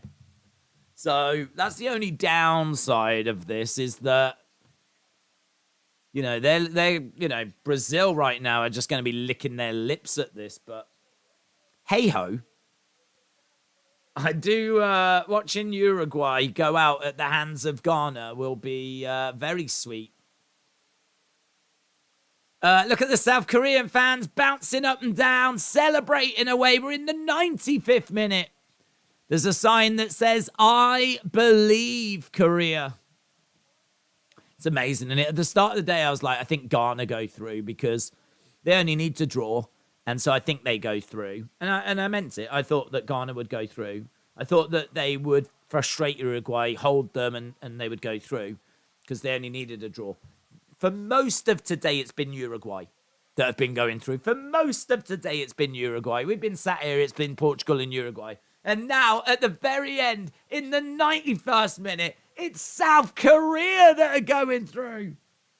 And Suarez has got tears in his eyes. I'm sure that this will throw over to the end of the game, so we'll be able to watch the end of this one because this is in the 96th minute right now. Don't sleep on South Korea. Remember back to 2002, said Nadula. It's a different time, though, isn't it? You know, it's a bit like... Don't sleep on South Korea. Don't forget what happened 20 years ago. I mean, don't sleep on Uruguay. Do you remember they won the World Cup in 1930? Here's Uruguay driving forward. They're looking for that goal. Don't forget, they only need a goal, Uruguay. Oh, big save. Saved by the Ghanan keeper. Oh, my. All of Ghana was with him then. It was offside. Oh, my God. That save was immense. I don't even care if it was offside. In fact, it's even more impressive because that means the attacker had an unfair advantage if he was offside. Offside, bang, lovely. Heads it on towards goal, big hand. Sick. Oh, my God, that's so good. That is so good. End of the game. Korea have won. Korea have done it. Korea have won, but we don't know that they're through. Uruguay are going to have time. The keeper's down. He's fallen horrifically there, the Ghanan keeper. Look, checking his phone. They're all checking their phones. It does keep on giving. Korea have beaten Portugal. Still, no side has won all of their games. Right. Okay, so we are going over to Ghana and Uruguay. We're into the 92nd minute. There are 8 added minutes. Oh, my God. Australia plays in Asia. This is the 3rd team from Asia to progress, says Rotem. Korea have won. Yeah, we're just waiting to see, can Uruguay get a goal? Come on. Come on, Ghana. At this point, you're not going to win, but you can hurt. You can hurt Uruguay. Right, here's Ghana bursting forwards. Edge of the area. Oh, Ghana! It's blocked. Ghana need 2 goals, and it'll be them that go through. This is mental. We're back to it being mental, because now it's South Korea. If there's a Uruguay goal, it's them. If it's 2 Ghana goals, it's Ghana. Oh, Cavani went down and he wanted a penalty. Cavani wanted a penalty. He doesn't get it. Oh, my God. Only team with 7 points is England's. It's coming home. Heart is racing, said DB. Drama. This has been a flipping snooze fest throughout this second half. And that South Korean goal in the 91st minute. Amazing. Amazing. The World Cup is amazing. We had the drama of England and USA and all of that. England and Wales. We had that on Tuesday. An amazing night on Wednesday. We don't even need to talk about last night. And now look at where we are right now with Suarez. He's got his hands on his head. So good. So good. 5 minutes. They've still got 5 minutes, Uruguay. Ball up in the air, bouncing around. All the managers must just feel helpless at this point. Ball coming through, goes through to the keeper. I mean, God, this is hard for Ghana, isn't it? Because they're caught between a rock and a hard place. Like, they know they need 2 goals. It's still possible, if they were to get one now, that they could get a goal and then get another. But equally, if they try to get a goal, they're going to leave themselves open. And then that means that Uruguay might score against them. And then Uruguay are definitely going through. So you're caught between a rock and a hard place, really. Just got to keep working, battling, looking for opportunities. Stay tight at the back. Ball, back post, chested down. Ghana! Oh, my God. Fantastic defending. Ghana again, little shimmy. They're looking to go down in the penalty area. Referee doesn't give anything. Referee doesn't give anything, and this was the problem. This is the concern. Now Uruguay are countering. Uruguay are countering. Shot from distance and a great save. Don't know if that was going wide, but a big, big hand on that by the keeper. The Ghanan keeper is keeping Ghana in it and keeping Uruguay out. Oh, they're battling. Come on, Uruguay, said Hammonds. Gutted Uruguay fans. You love to see it. That's going in, you know. That's going in, you know. That was going in, you know. Gutted Suarez. That'll be on the front page of the Ghanan papers tomorrow. Cry harder, Suarez. Cry harder. Taste those cheating tears. Wow. 3 minutes. What a game, says the game. Another beautiful save. Here's Ghana. Ghana coming forward. Ball going over to the right-hand side into the middle. Ghana, edge of the area. Big save. Oh, days. So good. Down the line. Here comes Ghana again. They've still got players up. Dinking it back. Such a stretched game. So stretched. Even Uruguay aren't getting numbers back because they know they need to get a goal themselves. Valverde bringing it forward. Well intercepted there by the Ghana player. It's really rough. Oh, gets given away. That's really poor by Ghana. This game, they seem knackered. There's no closing down. There's no organisation. In the middle. Oh, it's put wide by Uruguay. Oh, my God. Ghana just seem to be walking around. I don't know if they're knackered. I don't know if they're absolutely shattered, but some of the marking is atrocious. Yeah, played in. I mean, it just looked effortless, that build-up play there for Uruguay. 1.5 minute. Na, na, na, na. Hey, hey, hey. Goodbye. Oh, my God. If Ghana cannot take revenge against Uruguay on the pitch, they will take Uruguay out of the World Cup with them, said Easy 99. Yep. So we can't beat you, but what we can do is stop you from scoring the amount of goals you need.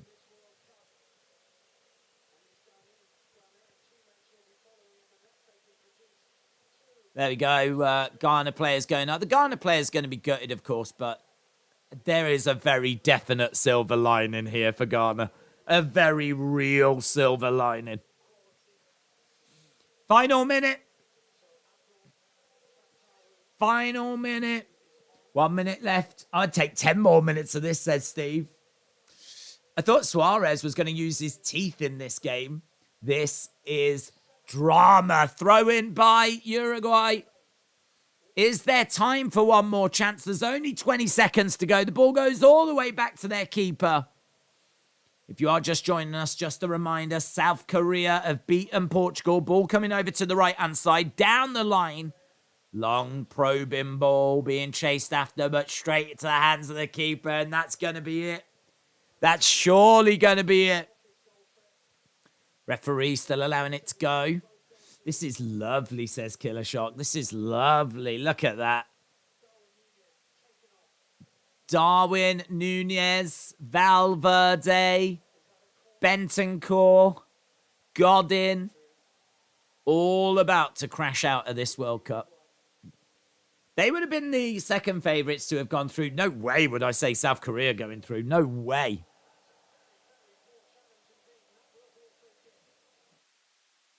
Gomez goes down. Yellow cards. Seydou Aladou gets yellow carded. We've already had, we're into the 9th flipping minute here.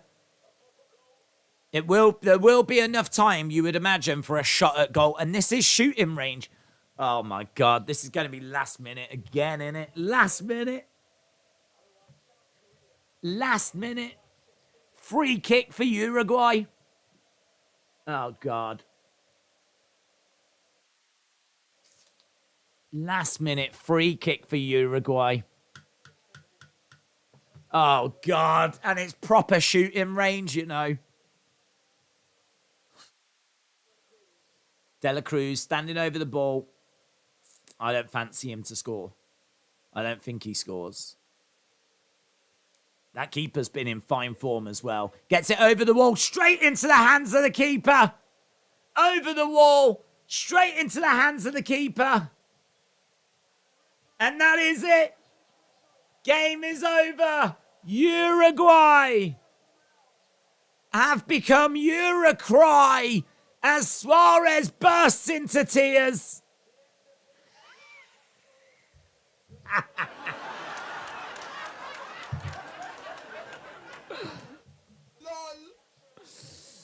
Game over. Full time. Korea go through.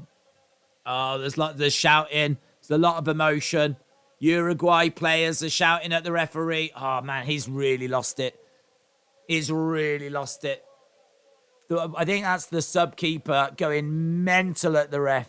Uruguayan players have really lost it.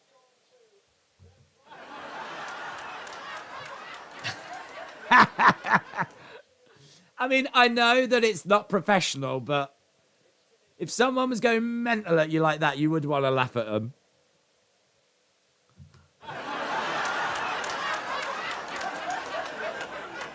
You should just go up to him and go into his ear and go, enjoy the flight home.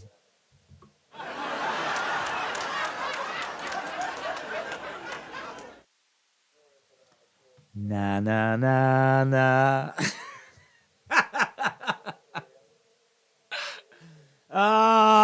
Uruguay 2, Ghana 0. And we're seeing the moment that we're seeing them watching the game. And there was they're like, hang on. Yay! South Korea were all huddled around. They're all huddled around a mobile phone in this day and age. Oh, look at that woman. There's a woman filming. She's like, ah! Yeah. Oh, I'm pleased for South Korea. Where's the applause?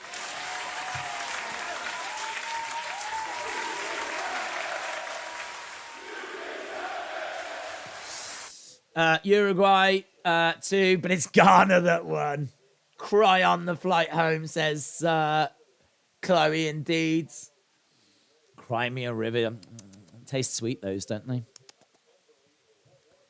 Such an amazing moment when Suarez did that handball. And obviously people are very divided on it. I mean, it's amazing drama, amazing entertainment. But, you know, for Ghana, it was absolutely horrific. So for them now to be able to place, even if it's a small part in just preventing Uruguay going through, that'll be something for them.